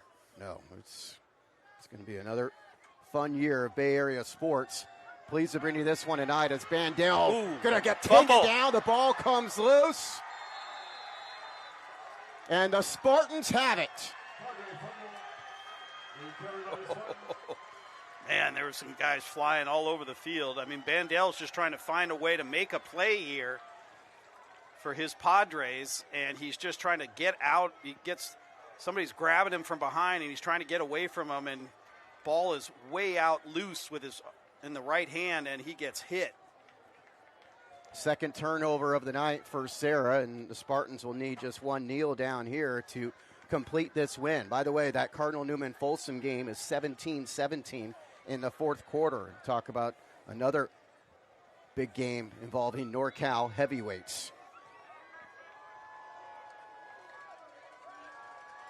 So one kneel down is all it should take for De La Salle. They were down at the half, came out strong. Particularly very good on the defensive side of the ball. Got their run game going in the second half as well, and they come away with the W. Two great programs really fun to watch these guys go at it tonight. And I agree with you, Pat. I think both programs have a chance to do something really special this year and fight for championships within their league and go on to really play some high-level playoff football. Exciting year in store in Bay Area high school football, particularly when you talk about these two programs. Before we sign off, let's just recap what we saw in this contest. Of course, it was 17-14 Serra at the half after they got the 43-yard field goal from Parker Frazier as time expired in the second quarter. So they had a 3-point lead coming out of the break. They had the football to start the second half, but the Spartan defense forced a 3-and-out. Spartans got the ball back at the Serra 35-yard line after the punt. They got as far as the 12, but Johnny Borba missed a 29-yard field goal, so it stayed 17-14 in favor of Serra. The next possession, the Spartans got an interception from Kingston Jennings, the first turnover of the night, and again, that set up the Spartans inside Serra territory. They cashed into De La Salle, 5 plays, 40 yards in a minute 56. On a 2nd and 12, it was Lofton finding Deuce Jones-Drew over the middle. Jones-Drew ran it in the rest of the way. 30-yard touchdown connection made it 21-17 Spartans. After Serra picked up 1 first down, they'd have to punt the ball to the Spartans again. It was just a 16-yard punt. Spartans took over at the Serra 45-yard line on a possession that went into the fourth quarter. On 4th and goal, a pass into the end zone fell incomplete as it was dropped, and Serra took over on downs at their own 2-yard line. And again, the Padres would struggle to move the football, so a short punt, a 22-yard punt, set up the Spartans with 8:59 to go at the Serra 27-yard line. The very next play after that punt, Deuce Jones-Drew, 27-yard touchdown run to make it 28-17. The extra point, after that extra point, 1 play, 27 yards. It took just 9 seconds. Serra responded with their best drive of the second half. 5 plays, 80 yards in a minute 39. Caleb Bandel was 4 of 4 for 77 yards in the possession, including the 41-yard touchdown pass to a wide-open Hugh Ford to make it 28-23. The 2-point conversion pass from Bandel to Cannon made it 28-25 at that point. And that was with just over 7 minutes to go in the contest. After the Spartans went 3-and-out, Serra got the ball back down by 3. But it was a 4-and-out for the Padres as Prayshawn Harang on 4th and 10 got the sack to turn it over on downs with 4:11 to go. The Spartans would need just 4 plays to go 17 yards. Deuce Jones-Drew's 3rd touchdown of the night as he scores on the 17-yard scamper to make it 35-25. 4 plays, 17 yards, and 2:26. Serra would get a couple first downs before a fumble to turn it over to the Spartans, and a few seconds left. Spartans would go on for the win, 35-25. We'll see where both teams go from here, but we're expecting them both to be, again, among the best in Northern California. For the Spartans, that's their 33rd consecutive win against a Northern California opponent. Again, that goes back 3 years to when they lost here at Serra 3 years ago, 28-0. I think both coaches should be pretty proud of the effort that the two teams put out on the field tonight. Like we said, that first half was really just kind of a dogfight between two great programs, and everybody showed up here. If you were a Padre, you showed up ready to see if you could take down the Spartans, and Spartans came in tonight and really in that second half kind of changed it up. I think they got a talking to at halftime by Coach Allenbaugh. He was probably not happy with the two Henley runs out of that Raider formation, and they locked it up there for those first 3 or 4 possessions and didn't let the Padres out of really creating some short fields and giving them a chance to put some numbers and kind of stretch out that score. And that was really the difference in this ball game tonight. Yeah, Spartans really solid performance in the second half. They outscored Serra 21-8 in the second half to come out on top. But we're expecting big things from both of these teams the rest of the year, and they've got big games coming up next week. Thanks so much to our crew, our producer Kevin Allison, as well as our camera folks, Elise Rangel, Robert Allison, as well as our scoreboard operator tonight, Owen Schwalbach. Thank you so much to him. For my partner, Stephen Shea, I'm Pat O'Rourke, signing off from Brady Family Stadium in San Mateo. De La Salle comes out on top by the final score, 35-25 over Serra.